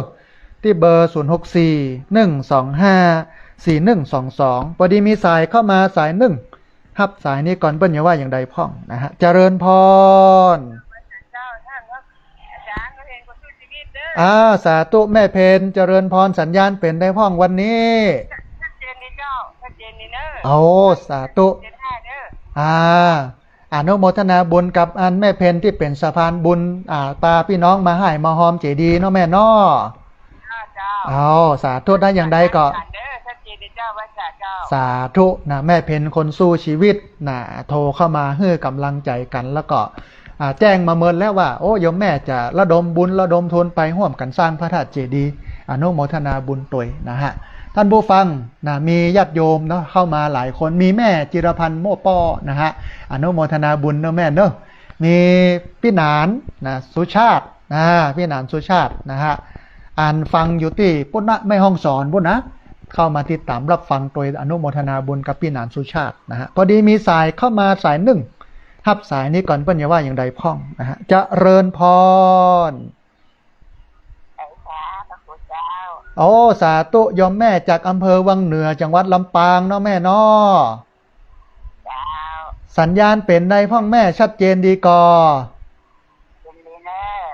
ชัดเจนดีเนาะอนุโมทนาบุญกับยมแม่ที่ติดตามรับฟังแล้วก็โทรเข้ามาให้กำลังใจกันเนาะได้กำลังใจจัดหนักยมแม่อนุโมทนาบุญส าธุนายมแม่จากอำเภอวังเหนือจังหวัดลำปางโทรเข้ามาให้กำลังใจกันได้ยินเสียงอีแม่แล้วชื่นใจนะฮะท่านผู้ฟังเวลาเหลือประมาณสัก10 กว่านาทีนะ20 กว่านาทีเนาะ18 นาทีนะฮะโทรเข้ามาได้เนาะที่เบอร์064 125 4122เบอร์064 125 4122 28 นาทีนะฮะได้แหมจัดหลายสายนะอันในวันนี้อู้ถึงเรื่องของพระสูตรที่พระพุทธเจ้าแสดงไว้ในพระไตรปิฎกนะกิงสุกระสูตรนะฮะก็คงจะเข้าใจกันพอสมควรพอดีมีสายเข้ามาแหมสายหนึ่งครับสายนี้ก่อนเพื่อนอย่าว่าอย่างใดพ่องนะฮะเจริญพรกับไว้สาเจ้าสาธุแม่สุบ้านร้องเนาะเจ้าเป็นใดพ่องแม่สัญญาณวันนี้ชัดเจนดีก่อชัดเจนดีก่อสัญญาณวันนี้แม่ชัดเจนดีเจ้าโอ้ชัดเจนดีฟังปอม่วนอยู่เนาะแม่เนาะเจ้าโอ้สาธุอนุโมทนาบุญกับแม่สุบ้านร้องที่โทรเข้ามาให้กำลังใจกันเนาะเจ้าสาธุแม่ได้กำลังใจจัดหนักอนุโมทนาบุญเจ้ากับไว้สาเจ้าสาธุนะแม่สุบ้านร้องโทรเข้ามาให้กำลังใจพี่น้องเวียงป่าเป้าปุ่นนะเชียงไฮ้พี่น้องเชียงใหม่เนอะที่ฟังอยู่เนอะละปูนลำปางไปน่านพะเยาเชียงไฮ้แม่ฮ่องสอนที่ติดตามรับฟังทางรายการวิทยุแล้วก็ที่อยู่ในประเทศนอกประเทศนะฮะติดตามรับฟังทาง Facebook แล้วก็เพจของงานสถานีวิทยุวัดฝ่ายหินนะฮะโทรเข้ามาได้เนอะที่เบอร์064 125 4122เบอร์064 125 4122พอดีมีสายเข้ามาสายหนึ่งเดี๋ยวฮับสายนี้ก่อนเพื่อนอย่าว่าอย่างใดพ่องนะฮะเจริญพรเจริญพรหายแซบเลยเสียงเจริญพรเจริญพรเจริญพรสาธุโยมแม่โทรมาจากที่ไหน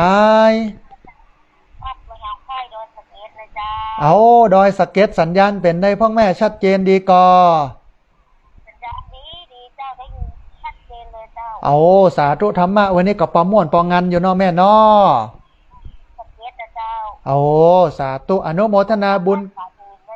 เอาสาธุอนุโมทนาบุญกับแม่ที่ติดตามรับฟังแล้วก็โทรเข้ามาให้กำลังใจเนอะสาธุเจริญพ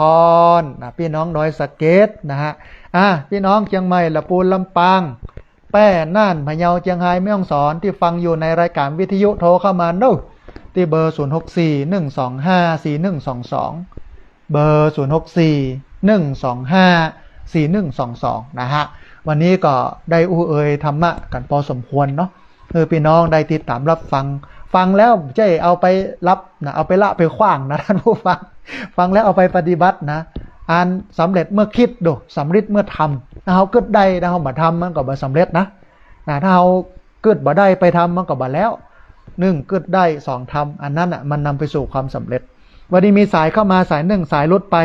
ตอนนี้มีสายที่โทรเข้ามา14สายนะที่บ่ได้รับสายโทรเข้ามาใหม่เนอะที่เบอร์064 125 4122เบอร์064 125 4122พอดีมีสายเข้ามาสาย1รับสายนี้ก่อนนะฮะเจริญพรเจ้ากาไว้สาเจ้าเอาสาธุแม่น้อยกัดนัดเนาะวันนี้มีอย่างจะเพิ่มเติมเจิญเลยนะแม่เนอะเจ้านาทีปลายเด้อได้เลยแม่เจริญพรธรรมยาตรามาทุดงดำรงคงไว้ศาสนาอกหาปันทวสาเตโกมาอุวทีวิสนาถึงข้าวตายอยู่ในบทตายเจ้าก็สุขเต่าเจ้าพุทธสุดลำหามีสู้สงทุดงเดินผ่านมาลันนาบนถนนหลุดจนเจ้าสุดอะไรเสียใจตะโดยเนินเจ้าก็สุดเต่าพุทธเฮาเต่าเสียใจรอดว่าใดมรณาไป10 รายก็เสียใจโดยพ่อโคเลยเนินเจ้าก็มาถึงข้าวตายวายชีวีก็ต้องมีไปไหนถึงสายเจ้าแต่บางทานบางรูป ยังหนุ่มเนาบ่ตั้นเท่าของกำเก่ามาโดยตันบ่เว้นกำที่ใดทำตันมาแล้วบ่คัดแถวจดไว้จดจดจดใจไปตามกรรมก็แล้วแต่กรรมนั้นๆที่ใดทำบ่ได้กรรมก็ใจกรรมสิ้นตนบอกพ้นเจ้าจึงข้าตายไว้ที่นี้บอกพ้นเล็บถนนรถยนต์บอกพ้นตายก็ละอ่อนบ่ฮู้จะลบไหนปล่อยรถจนไปเลยตายสิ้นตนเจ้ารับวันดีกันเด้อทุกท่านไปวิมานสวรรค์กันเด้อเจ้าพุทโธใจเสียใจและสุขเจ้าอะไรเจ้าเขาถึงบ้านวิมานทองขอทุกท่านไปเดินทิศลงสวรรค์สุขสำราญมีความสุขทุกสถานขอวิญญาณพระธุดงค์สู่วิมานเขาถึงบ้านบนสวรรค์นิรันดรเถิดจ้าไว้จ้า สาธุอนุโมทนาบุญกับแม่น้อยกัดนัดที่เอากรอนกำเมืองที่อู้ถึงเรื่องพระเดินธุดงค์แล้วก็โดนละอ่อนเนาะอายุ11 ขวบขับรถไปจุไปจนมรณภาพขอแสดงความเสียอกเสียใจตัวพอดีมีสายเข้ามาสายหนึ่งเดี๋ยวครับสายนี้ก่อนเพื่อนอย่าว่าอย่าใดพ้องนะฮะจะเริญพรสาธุโยมแม่ฟังอยู่ที่ไหนเชียงใหม่นออำเภออะไรอย่างโยมแม่เอาสัญญาณเป็นใดพ่องแม่ชัดเจนดีกอ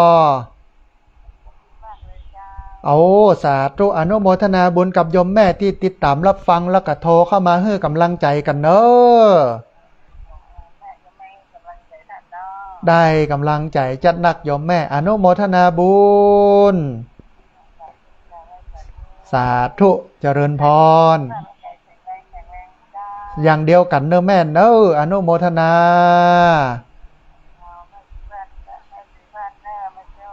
สาธุเจริญพรนะอันโยมแม่โทรเข้ามาให้กำลังใจสุขภาพแข็งแรงโยมแม่อย่างเดียวกันท่านผู้ฟังอย่างเดียวกันเนอะท่านผู้ฟังเวลาเหลืออยู่แห่งประมาณ28 นาทีเนอะโอ้ได้หลายสายอยู่นะ28 นาทีนี้เฮาจบกันอยู่ที่6:57นะฮะตอนนี้6:00นนะเหลือเวลาแห่งนักอยู่20 กว่านาทีเรียนเชิญเจริญพรที่เบอร์0641254122เบอร์0641254122นะฮะพอดีมีสายเข้ามาสายหนึ่งเดี๋ยวฮับสายนี้ก่อนเปิ้นจะว่าอย่างใดพ้องนะฮะจะเริญพรจะสาธุโยมแม่ฟังอยู่ที่ไหน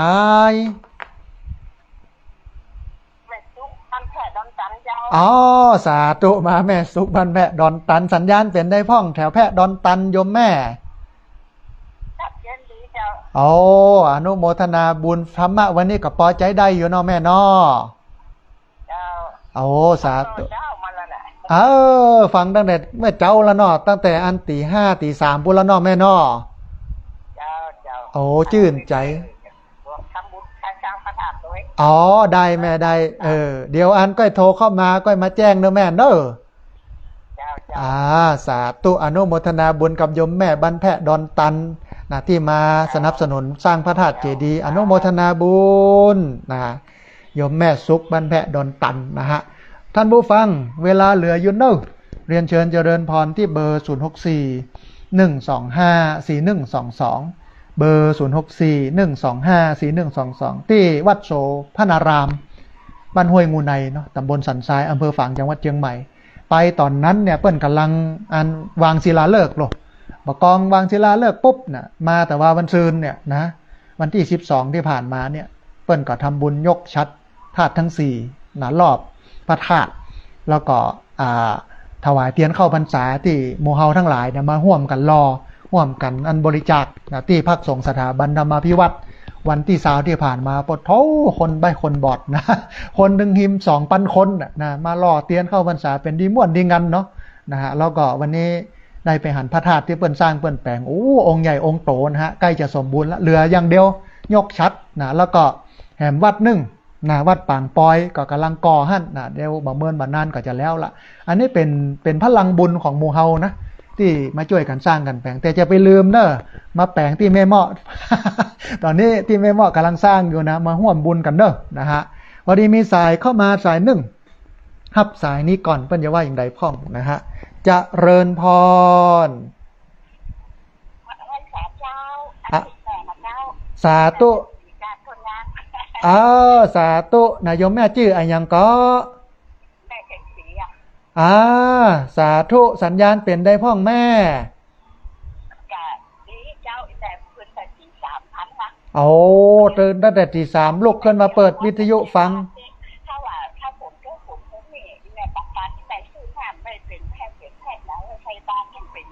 โอ้บ่เป็นหยังเป็นบุญกับแม่ตาน้ำได้เป็นเศรษฐีโล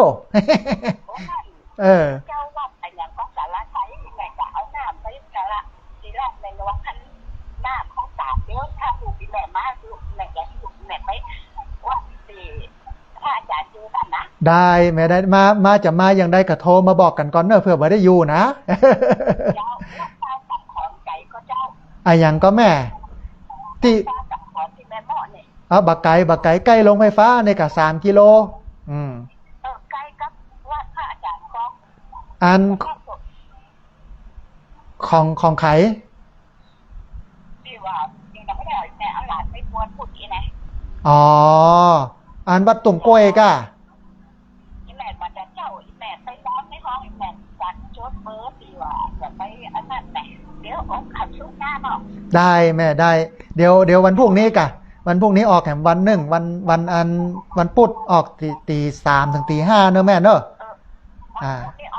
วันพุธบ่ออกแม่มันจะมีวันอังคารวันพุธแล้วก็วันเสาร์วันอาทิตย์แม่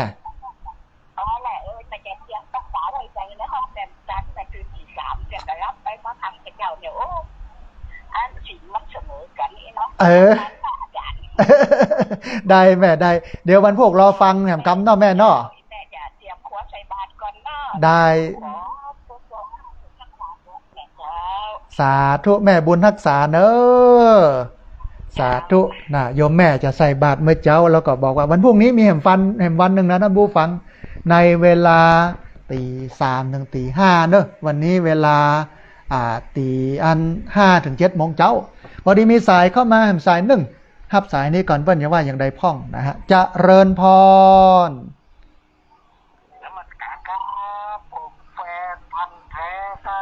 เอาสาธุโยมจากอำเภอแม่ริมจังหวัดเชียงใหม่เนาะสัญญาณเป็นได้พ่องคุณโยมโอ้ครับเดี๋ยวดังไก่เลยครับขึ้น104วัดไผ่ครับเอาสาธุเป็นดีม่วนดีงันนะพี่น้องตังแม่ริมเนี่ยนะเนาะม่วนงันตะเล่ากันครับฝนตกก็โยมตังแม่ริมนะมีฝนพ่องก่อมีฝนพ่องก่อแม่ริม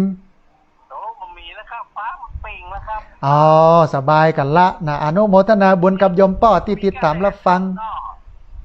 อย่างก็โยมผมฟังการถ่ายทอดนั่นเป็นพิธีกรที่ดีมากเลยครับบอกกองลงรถไปเปิ้นยื่นไมค์ฮื้อเลยเป็นพิธีกรดีขนาดเลยครับมากเลยครับอนุโมทนาบุญกับโยมที่ติดตามรับฟังบ่ลืมเป็นกำลังใจกันมาตลอดเด้อเอาบะเดียวนี้ใหญ่ขึ้นนักขึ้นแหมละแล้วก็ออกหน่อจัดใหญ่จัดนักได้โยมดีมากเลยครับเอาไว้เป็นที่โลกเอาไว้ใจประโยชน์ของมันนะโยมเนาะนะอนุโมทนาบุญกับโยมเนอะได้กำลังใจจัดนักอนุโมทนาบุญคุณโยมจากกันแม่ริมเชียงใหม่นะแม่กนกพิษชัยนามาแล้วศรัทธาวัดโสภนารามห้วยงูในนะตำบลสันทรายอำเภอฝางเชียงใหม่นะไปร่วมบุญกับแม่กนกพิษนะเป็นดีม่วนดีงานยังมีแหมรอบหนึ่งนะยกชัดอาตมาก็จะไปแหมรอบหนึ่งนะเอาโฮงการไปเลี้ยงแถมนะเดี๋ยวถ้าเพิ่นแจ้งมาวันไหนว่าจะยกชัดแล้วชัดธาตุเจดีย์นะก็จะระดมทุนนะญาติโยมแล้วก็เอากับข้าวกับป่าไปเลี้ยงวันนั้นก็เป็นดีม่วนดีงานนะพี่น้องมากันนักหลายแล้วก็ครูบาอาจารย์ในพื้นที่ตัวแล้วก็พระนักจัดรายการเฮาตัวเนาะไปกินไปตานกันเป็นดีม่วนดีงันพอดีมีสายเข้ามาแห่มสายหนึ่ง เดี๋ยวรับสายนี้ก่อนเปิ้นอย่าว่าอย่างใดพ่องนะฮะเจริญพรสาธุแม่สุแก้วคำอ้วนสารปีเจียงใหม่เนาะสัญญาณเป็นได้พ่องแม่ชัดเจนก็เอาสาธุได้ถ้าอย่างใดก็ก้อยประสานมาเนาะแม่เนาะนะเอาเพาะไว้หันก่อนเดี๋ยวรอมันได้ดิบได้ดีสักระยะเดี๋ยวจะไปเอาเนาะแม่เนาะนะสาธุแม่อนุโมทนาสาธุ แม่สุแก้วคำอ้วนวันที่17 สิงหา17ที่จะถึงนี้นะฮะ17 กรกฎาคมจะไปเอาเข้าที่วัดลัทธิวันพระนอนขอนตาลเชียงใหม่แม่ริมนะอันหลวงพ่อท่านเจ้าคุณนะฮะเปิ้นได้มอบอันเข้า100 กระสอบนะกระสอบละ5 กิโลโยม ญาติโยมที่เป็นคนที่จะนัดหมายเอารูปพระสงฆ์นักจัดรายการวิทยุนะฮะก็จะได้ไปนัดหมายกัน แต่ว่าเบื้องต้นในแจ้งให้ทราบก่อนว่าวันที่17 สิงหาคมนี้นะฮะจะไปเนอะโยมได้เตรียมตั๋วกันไว้นะฮะแล้วก็ถ้าจะนัดหมายกันอย่างใดนี่ก็โทรเอ่ยกันแถมคำหนึ่งนะฮะมีโยมแม่ท่านหนึ่งอยู่ใกล้ๆกับอันหางดงนะฮะโทรมานะนัดหมายกันเอา10 ใบนะโยมแม่จะเอา10 ใบนะแล้วก็อันมีพี่น้องอย่างแฮมจะร่วมทำบุญตัวยพระอาจารย์เนี่ยนะเดี๋ยวถ้าไปก็จะแจ้งให้แม่ทราบแล้วก็ตอนนี้แจ้งให้ทราบว่าวันที่17นะฮะจะไปเอาเข้าสารจากวัดลัทธิวันพระนอนขอนตาลแม่ริมเอามาไว้ที่วัดปากตังเจริญมาถวายท่านอาจารย์พระครู100 กระสอบเขาก็บ่ต้องได้ซื้อเนี่ยท่านผู้ฟังประหยัดงบในการเดินทางไปอันมอบข้าวสารอาหารแห้งที่ชายแดนบุรีรัมย์ศรีสะเกษในวันที่14นะอันถึง17 สิงหาที่จะถึงเนี่ยนะฮะตอนนี้ได้สบายใจได้แล้วว่าข้าวสารอย่างน้อยได้มา100 กระสอบนะฮะท่านผู้ฟังเวลาพอที่จะเหลือแฮมประมาณ18 นาทีนะได้หลายสายตะกี้มีสายโทรเข้ามาบัดได้ฮับนะฮะตอนนี้มีสายที่บัดได้ฮับเนี่ยมีอยู่ประมาณ15 สายโยมโทรเข้ามาแล้วบัดติดนะโทรเข้ามาแล้วบัดได้รับสายโทรเข้ามาใหม่เนอะที่เบอร์064 125 4122เบอร์064 125 4122นะฮะพอดีมีสายเข้ามาสายหนึ่งฮับสายนี้ก่อนเปิ้นอย่าว่าอย่างใดพ่องนะฮะจะเริญพรครับนมัสการพระอาจารย์สถิตครับเอาสาธุโยมป้อสุชีพนะนักเรียนโรงเรียนผู้สูงอายุอำเภอแม่เมาะเนาะสัญญาณเป็นได้พ่องโยมป้อชัดเจนดีก่อไม่ค่อยชัดอะไรครับอาจารย์วิดีโอต่อสายเลยมันมี2 ทางถ้าบางอันต้องไปฟังทางอินเทอร์เน็ตหรือว่าอันทางโทรศัพท์ทางวิทยุเนาะเดี๋ยวจะแจ้งเจ้าหน้าที่ที่สถานีเพื่อปรับเพื่อจูนให้มันชัดเนาะป้อเนาะนะอันการเรียนของโรงเรียนผู้สูงอายุเลื่อนไปเป็นวันที่27เนอะป้อเนอะนะสาธุโยมป้ออนุโมทนานะโยมป้อสุชีพพุ่มประเสริฐอันเหรัญยิกของนักเรียนคณะกรรมการนักเรียนโรงเรียนผู้สูงอายุนะติดตามรับฟังอยู่เปิ้นก็พยายามตั้งเนินนะสัญญาณมันบอกให้ชัดท่านผู้ฟังที่แม่เมาะเนี่ยเปิ้นก็เลยเอาอันสายมาต่ออีลุงตุงนัง เอาขึ้นบนเพื่อมันชัดขึ้นบอกว่าที่ฝางเนี่ยนะตั้งแต่ซ่อมสถานีแล้วมันชัดบ่ชัดอย่างใดหรือออกอากาศบ่ออกอากาศอย่างใดเนาะเดี๋ยวโยมแจ้งมาทางช่อง Facebook กับเนอะพี่น้องฝางนะที่ติดตามรับฟังกันอยู่เนี่ยนะว่าชัดบ่ชัดอย่างใดออกบ่ออกอย่างใดจะได้ปรับได้จูนกันให้มันแล้วนะคือหลายคลื่นที่รับสัญญาณเอาไปออกอากาศในคลื่นสีขาวเนี่ยบางสถานีบางคลื่นเนี่ยสัญญาณมันบ่ค่อยดีเพราะว่ามันเครื่องอุปกรณ์ยังมันเสียนะต่อระดมทุนกันสมัยที่เข้ามาหล่อเตียนเข้าพรรษาที่พักสงฆ์สถาบันธรรมาภิวัตรอาตมาภาพก็ร่วมอุปถัมภ์สถานีวิทยุ6-7 สถานีนะฮะโอนไปให้สถานีละ10,000เจ้าหน้าที่สถานีก็ดีหรือทีมของท่านอาจารย์พระครูอภิวัฒนวิกรมผู้อำนวยการสถานีวิทยุคลื่นสีขาวเปิ้นก็ไปปราบไปปรุงกันนะฮะที่ฝางนี้ที่วัดอัน ของหลวงพ่อวัดน้ำบ่อสาวาเนาะนะหลวงพ่อเจ้าคณะอำเภอฝางอาจารย์พระครูสุจิตานุรักษ์หลวงพ่อด็อกเตอร์เขาเนี่ยก็กำลังปรับปรุงกันอยู่ถ้ามันบดีบดังก็อดอย่างน้อยนึงก็คิดว่าน่าจะติดหน้าน่าจะดีแล้วนะฮะหรือว่าตอนนี้ดีแล้วบ่ฮู้นะท่านใดที่ฟังอยู่เนาะโทรเข้ามาได้นะฮะมาบอกมาแจ้งกับ1ที่เบอร์064 125 4122ท่านผู้ฟังเวลาพอที่จะมีเหลืออยู่เนอะโทรเข้ามาได้เลยนะฮะที่เบอร์064 125 4122เบอร์064 1254122ช่วงนี้เป็นช่วงระดมทุนในการสร้างพระธาตุเจดีย์ซึ่งเป็นสิ่งที่พระพุทธเจ้าได้ฝากไว้ก่อนที่จะปรินิพพานพระพุทธเจ้าได้ตรัสไว้ว่าถ้าเฮาปรินิพพานไปแล้วแปลงพระธาตุไว้4มุมเมืองหรือว่า4ทาง4แพร่งทาง3แพร่ง4แพร่งอันคนที่จะสร้างพระธาตุหรือว่าสร้างสถูปแล้วเอากระดูกเอาพระธาตุไปไว้ในหั่นก็มี1พระสัมมาสัมพุทธเจ้า2พระปัจเจกพุทธเจ้า3พระสาวกแล้วก็4พระเจ้าจักรพรรดิเพราะฉะนั้นเนี่ยอาตมาภาพก็อย่างที่บอกว่าอยากให้ที่พักสงฆ์สถาบันธรรมาภิวัตน์มันไปตั้งหน้าบ่มันลุมันแล้วถ้าบ่มีไผอยู่หรือตายย้ายซึกไปถ้ามันยังมีพระธาตุตั้งอยู่หั่นตันงานเนี่ยโอ้อาตมาเชื่อว่าคนก็คงจะเข้ามาดูแลปัดกวาดเช็ดถูจัดกิจกรรมส่งน้ำพระธาตุปฏิบัติธรรมเดินจงกรมนั่งสมาธิทำบุญกับพระธาตุนะฮะก็ตัดนี้เนี่ยก็เจริญพรเชิญท่านผู้ฟังท่านใดที่อยากจะร่วมทำบุญสร้างพระธาตุสุขเจริญซึ่งเป็นพระธาตุเจดีย์ที่ประดิษฐานณที่พักสงฆ์สถาบันธรรมาภิวัตน์บ้านศพเตินตำบลศพปาดอำเภอแม่เมาะจังหวัดลำปางก็เรียนเชิญเจริญพรได้ที่ธนาคารกรุงไทยชื่อบัญชีที่พักสงฆ์สถาบันธรรมาภิวัตน์หมายเลขบัญชี5360755318เป็นธนาคารกรุงไทยชื่อบัญชีที่พักสงฆ์สถาบันธรรมาภิวัตน์หมายเลขบัญชี5360755318นะฮะท่านผู้ฟังเวลาเหลืออยู่ประมาณสัก10กว่านาทีได้จัดหลายสายโทรเข้ามาได้เลยที่เบอร์064-125-4122เบอร์064-125-4122นะฮะวันนี้ถึงเรื่องของกิงสุโกปมะสูตรเรื่องของต้นไม้ต้นหนึ่งที่คนมองกันหลากหลายมองแตกต่างกันในมุมมองพ่องไปพอมันตอนที่มันเป็นหน้าฝนมันปุก็บอกว่าโอ้ก็ไม้นี่มันปุบางคนก็ไปหันหน้าแล้งกิ่งเหลือก็กิ่งใบมันหลุดหมดก็บอกว่าโอ้ก็ไม้นี่อย่างใดเนี่ยเพราะมีกิ่งเนี่ยบางคนก็ไปมองตอนที่อันดอกมันออกแดงปะลึ่งก็มามองว่าก็ไม้นี่โอ้อย่างมาแดงปะลึ่งดอกออกสีแดงแต่คือมุมมองของคนเนี่ยมันมองต่างเวลามันมองต่างมุมมองย่อมแตกต่างกันเหมือนธรรมะของพระพุทธเจ้าที่พระองค์แสดงธรรมะไว้หลากหลาย84,000 พระธรรมขันธ์พระไตรปิฎกเล่มใหญ่ๆเนี่ยเป็น500หน้า500เล่มเนี่ย500หน้าเนี่ย45เล่มท่านผู้ฟังคิดพออ่านเนี่ยต้องใช้เวลาหลายเดือนนะเป็นเดือนว่ากว่าจะอ่านจบนะฮะแต่ธรรมะเหล่านั้นล้วนชี้ไปจุดเดียวกันคือการหลุดพ้นจากความทุกข์ธรรมะของพระพุทธเจ้ามันมีข้อสังเกตอย่างเดียวนะถ้าที่เป็นธรรมของพระพุทธเจ้าคือนำไปสู่ความหลุดพ้นจากความทุกข์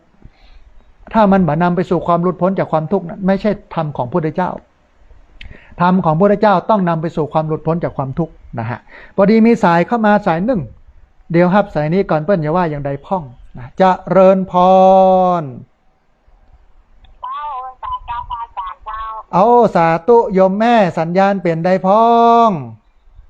เราชัดเจนดีจ้าชัดเจนดีเนาะเนื้อหาสาระพอได้อยู่เนาะแม่เนาะเลยนักเลยเจ้าโอ้สาธุอันนั้นน่ะเดี๋ยวก็ไปไว้เดี๋ยวก็ตีลูกของอันพระแก๊ปนักเลยกันน่ะเตียนหลวงปู่ดอยเอามาไว้เตียนพระอาจารย์มดเป็นยังล่ะอันตอนนี้หมดแล้วโยม เดี๋ยวแต่ว่าเดี๋ยวจะลองประสานลั่นหลวงปู่ดอยดูหำกำนึ่งโยมแค่ได้เนาะก็จะได้หลายคนไปในร้านยังบอกว่าจะคืออันต้องเปิดเอาวัดจะดีอยากจะลองมีเต้าหู้ยังไงกันอ๋อได้มันจะมีน่าจะมีแผ่นน้อยอยู่มันมี2เวอร์ชั่นโลก2แบบในกับน้อยแผ่นน้อยเนี่ยน่าจะเหลืออยู่เดี๋ยวถ้าจะได้พระอาจารย์จะลองประสานหลวงปู่พ่อเนาะแผ่นน้อยนี่คือแผ่นที่25แล้วก็แผ่น20 บาทแผ่น25 บาทนั่นนะโยมนั่นนะถ้าจะได้ท่านนี่ก็ตีบุตรมอจะล้อคือผลกำเนิดผลได้กำเนิดได้แต่บ่มั่นใจว่าจะเหลืออยู่ก่อนแต่ว่าเดี๋ยวจะลองประสานพอถ้ามันมีปุ๊บเนี่ยจะเอาไปปรับเลยให้พี่น้องปู่จากันเนาะเอาอนุโมทนาบุญกับโยมแม่ที่ติดตามรับฟังแล้วก็โทรเข้ามาให้กำลังใจกันเนอะ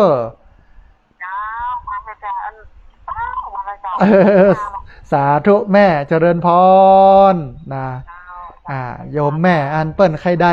โหบพระนักจัดรายการพอดีหลวงปู่พระครูปฏิพันธ์ธรรมทินวัดพระธาตุม่อนจอมพ่ออำเภอเวียงป่าเป้าจังหวัดเชียงรายเปิ้นยะไว้แต่ว่าอันใหญ่เนี่ยมันหมดแล้วเอามาที่แม่เมาะนี่อย่านักเรียนโรงเรียนผู้สูงอายุปลูกกันปูจาหรือ20 บาท25 บาทเนี่ยเอาสตังค์ต่อมตู้บริจาคแล้วก็เหลือทั้งหมดอาตมาเก็บไว้นี่15 อันพอดีจะเอาไปให้พี่น้องเชียงใหม่วันที่17นี่เนอะพี่น้องที่อันจองโหบของพระนักจัดรายการไว้นี่นะวันที่17 เดือนกรกฎาคมเนี่ยบักกี่วันเนี่ยนะฮะก็จะเอาไปนะเพราะว่าจากตอนเช้าจะไปเอาข้าวสารที่วัดลัทธิวันพระนอนขอนตานแม่ริม100 กระสอบละ5 กิโลเอาไปไว้ที่วัดปากตังเจริญถวายท่านอาจารย์พระครูอภิวัฒนวิกรมหลังจากนั้นท่านอาจารย์พระครูก็จะนัดรถตู้เอาไปกันละกี่อันเองเสร็จแล้วเขาก็จะไปสุรินทร์บุรีรัมย์ศรีสะเกษตอนนี้กำลังเฮื่อลูกศิษย์ลูกหาประสานนะครับที่พักเฮื่อญาติโยมแล้วก็ได้อู้กันวันก่อนกับอันลูกศิษย์ของหลวงตาเยื้อนวัดเขาศาลาที่เขาจะไปตานกันในวันที่15เนี่ยนะคืออาตมาภาพค่อนข้างที่จะคล่องตัวทั้งปุ๊ดเพราะว่าไปบวชสามเณรภาคฤดูร้อนนะตั้งแต่ปี2547นะฮะเป็นวิทยากรอยู่หั่นแล้วก็เปิ้นมีรถกัน1 ล้อออกโดยพระบิณฑบาตเขาก็ประกาศอโลพี่น้องเชิญชวนมาใส่บาตรใส่บ่วงเน้ออยู่ทางหลังท่าน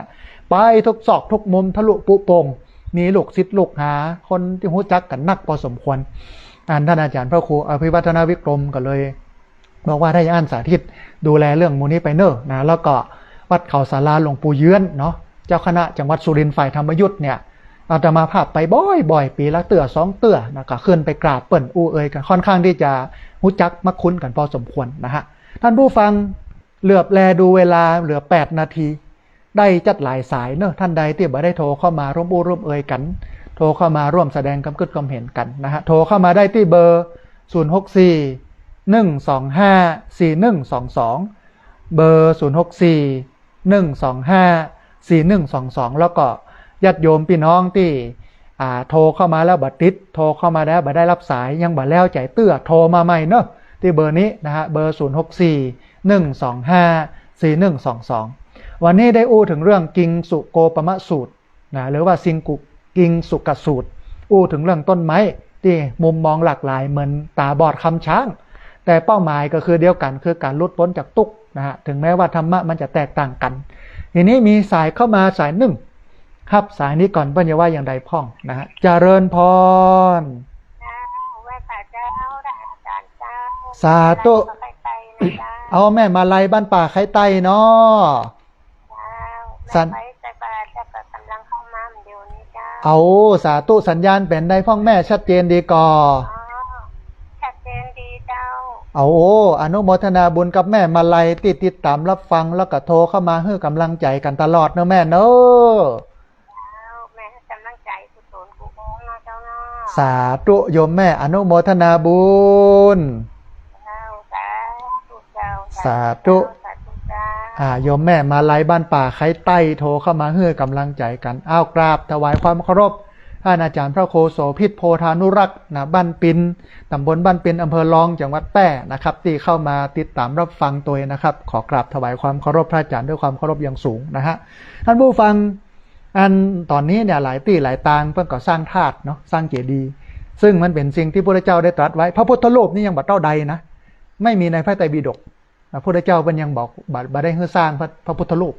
แต่สิ่งหนึ่งที่เพิ่นบอกไว้เลยก่อนจะปรินิพพานนะว่าถ้าเราปรินิพพานไปแล้วให้สร้างสถูปสร้างเจดีย์ไว้แล้วให้คนมาสักการะบูชานะโดยเฉพาะการปฏิบัติบูชาการบูชาอย่างที่บอกมันมี2 อย่างอามิสบูชาบูชาด้วยสิ่งของดอกไม้ถูกเทียนนะเข้าป่าอาหารอันนี้คืออามิสบูชาแห่งการบูชาหนึ่งคือปฏิบัติบูชาคือเอาธรรมะของพระพุทธเจ้าเนี่ยท่านผู้ฟังไปปฏิบัตินะนี่คือปฏิบัติบูชาในการบูชา2 อย่างนี้พระพุทธเจ้าเปิ้นสรรเสริญเปิ้นชื่นชมการปฏิบัติบูชาแต่ก็ไม่ได้หมายความว่าอามิสบูชาการให้สิ่งของดอกไม้ถูกเทียนข้าวน้ำจำปาปัจจบปัจจตุปัจจัยเนี่ยมันบ่สำคัญแต่มันสำคัญน้อยกว่าการเอาธรรมะไปปฏิบัติการเอาธรรมะไปปฏิบัติเนี่ยมันเป็นการเข้าถึงเนื้อแท้ตัวแท้ของพุทธศาสนาลูกเหมือนอย่างที่อาตมาภาพบอกสำเร็จเมื่อคิดสำฤทธิ์เมื่อทำ มันจะสำเร็จได้อ่ะมันก็ต้องคิดก่อนเมื่อคิดแล้วเอาไปทำแต่ถ้าคิดแล้วบัญญัติสักเตื้อเนี่ย เกิดแล้วไปนอนเนี่ยเกิดแล้วบัญญัติมันยังเนี่ยมันจะไปได้สำเร็จจะได้เนาะถ้าจะสำเร็จได้ก็ต่อเมื่อคิดและทำนะอันนี้คือสิ่งหนึ่งที่มันเป็นหัวใจโอ้อนุโมทนาบุญกับแม่สีจันทร์กันทับปันเนาะที่เข้ามาติดตามรับฟังเรื่อยๆในช่วงท้ายของรายการเวลาเหลืออยู่ประมาณสัก7 นาทีนะหรือ6 นาทีท่านผู้ฟังเรียนเชิญเจริญพรโทรเข้ามาที่เบอร์064 125 4122เบอร์064 125 4122เฮายังมีวันพุธแห่งวันหนึ่งนะท่านผู้ฟังเวลาตี 3ถึงตี 5เนอะวันพรุ่งนี้ปะกันนะตี 3ถึงตี 5และวันเสาร์วันอาทิตย์8 โมงถึง 9 โมงวันอังคารในเวลาตี 5ถึง 7 โมงเจ้านะฮะอันเนี้ยเป็นช่วงที่เราจะได้ปะกันติดหนึ่งเขาปะกัน4 วันอู้เอ่ยกันปะกันเอาธรรมะของพระพุทธเจ้ามาบอกมาเล่าให้ท่านผู้ฟังทั้งหลายได้ฟังอย่างวันเนี้ยก็ฟังแล้วก็เป็นดีม่วนดีงันกับธรรมะที่พระพุทธเจ้าเพิ่นแสดงนะฮะเฮาก็พอแล้วโอ้พระพุทธเจ้านี่ไม่ใช่ธรรมดาเนาะเปิ้นหูนะเวลาเทศเปิ้นเทศให้กับเจ้านาเจ้าให้เนี่ยเปิ้นก็ยกเรื่องให้เรื่องนานะมาอู้นะเวลาเปิ้นไปเทศให้กับพี่น้องที่เป็นชาวประมงเปิ้นก็อู้เรื่องน้ำเรื่องป่าเรื่องการประมงไปอู้เรื่องป่าเรื่องปูให้กับคนดอยอู้เรื่องการค้าการขายให้กับพ่อค้าแม่ขายอย่างนั่นแสดงว่าพระองค์นั้นมีอัจฉริยภาพในการจำแนกบุคคลว่าคนนี้มีพื้นฐานแบบไหนต้องอู้อย่างใดมันก็เลยเป็นอันหลักสูตรของพระนักเทศเวลาเปิ้นจะเทศเนี่ยเปิ้นต้องวิเคราะห์คนฟังหรอกว่าคนฟังมีพื้นฐานอย่างใดงานศพคนจะเทศอย่างใดนักเรียนจะอบรมอย่างใดนะฮะแต่ช่วงนี้งานอบรมนะมีนักมีหลายนะท่านผู้ฟังนะมีนักมีหลายแล้ววันนี้ หลังจากที่จบรายการแล้วอาจจะมีเวลาให้ญาติโยมโทรเข้ามาเพราะว่าวันนี้จะนั่งอ่านต้นฉบับหนังสือที่จะพิมพ์นะฮะอาตมาภาพพิมพ์หนังสือ500 เล่มเนาะเป็นการทอดบทความไม่ใช่ทอดบทความทอดการบรรยายที่มหาวิทยาลัยเชียงใหม่นะอันเป็นโครงการปฏิบัติธรรมของมหาวิทยาลัยเชียงใหม่ตอนนี้มันครบรอบ20 ปีแล้วหรอครบรอบ20 ปี2 ทศวรรษโครงการปฏิบัติธรรมของมหาวิทยาลัยเชียงใหม่ตอนนั้นอาตมาภาพบรรยายอาตมาภาพก็ฟังมันเข้าท่าก็เลยโอ้กับลูกศิษย์ลูกหาของมหาวิทยาลัยเชียงใหม่เอามาทำเป็นหนังสือเปิ้นก็ให้ก็หอมมานะฮะก็อยู่ที่ประมาณ 50,000 บาทก็พิมพ์500 เล่มละ100 บาทนะฮะเป็นสีนะฮะตอนนี้ต่างร้านต่างโรงพิมพ์เปิ้นส่งต้นฉบับมาให้เฮาพิสูจน์อักษรพิสูจน์วรรคพิสูจน์อักขระพยัญชนะวันนี้ก็จะนั่งอ่านเสร็จแล้วก็จะส่งไปให้โรงพิมพ์แล้วก็จะพิมพ์ให้มันตันเพราะว่าปีนี้เนี่ยมหาวิทยาลัยเชียงใหม่ปฏิบัติธรรมในวันที่11ถึงวันที่14 สิงหาคมท่านใดที่อยากจะเข้าร่วมปฏิบัติธรรมของมหาวิทยาลัยเชียงใหม่วันที่11ถึง14 สิงหาคมเนี่ยประสานไปที่คณะกรรมการส่งเสริม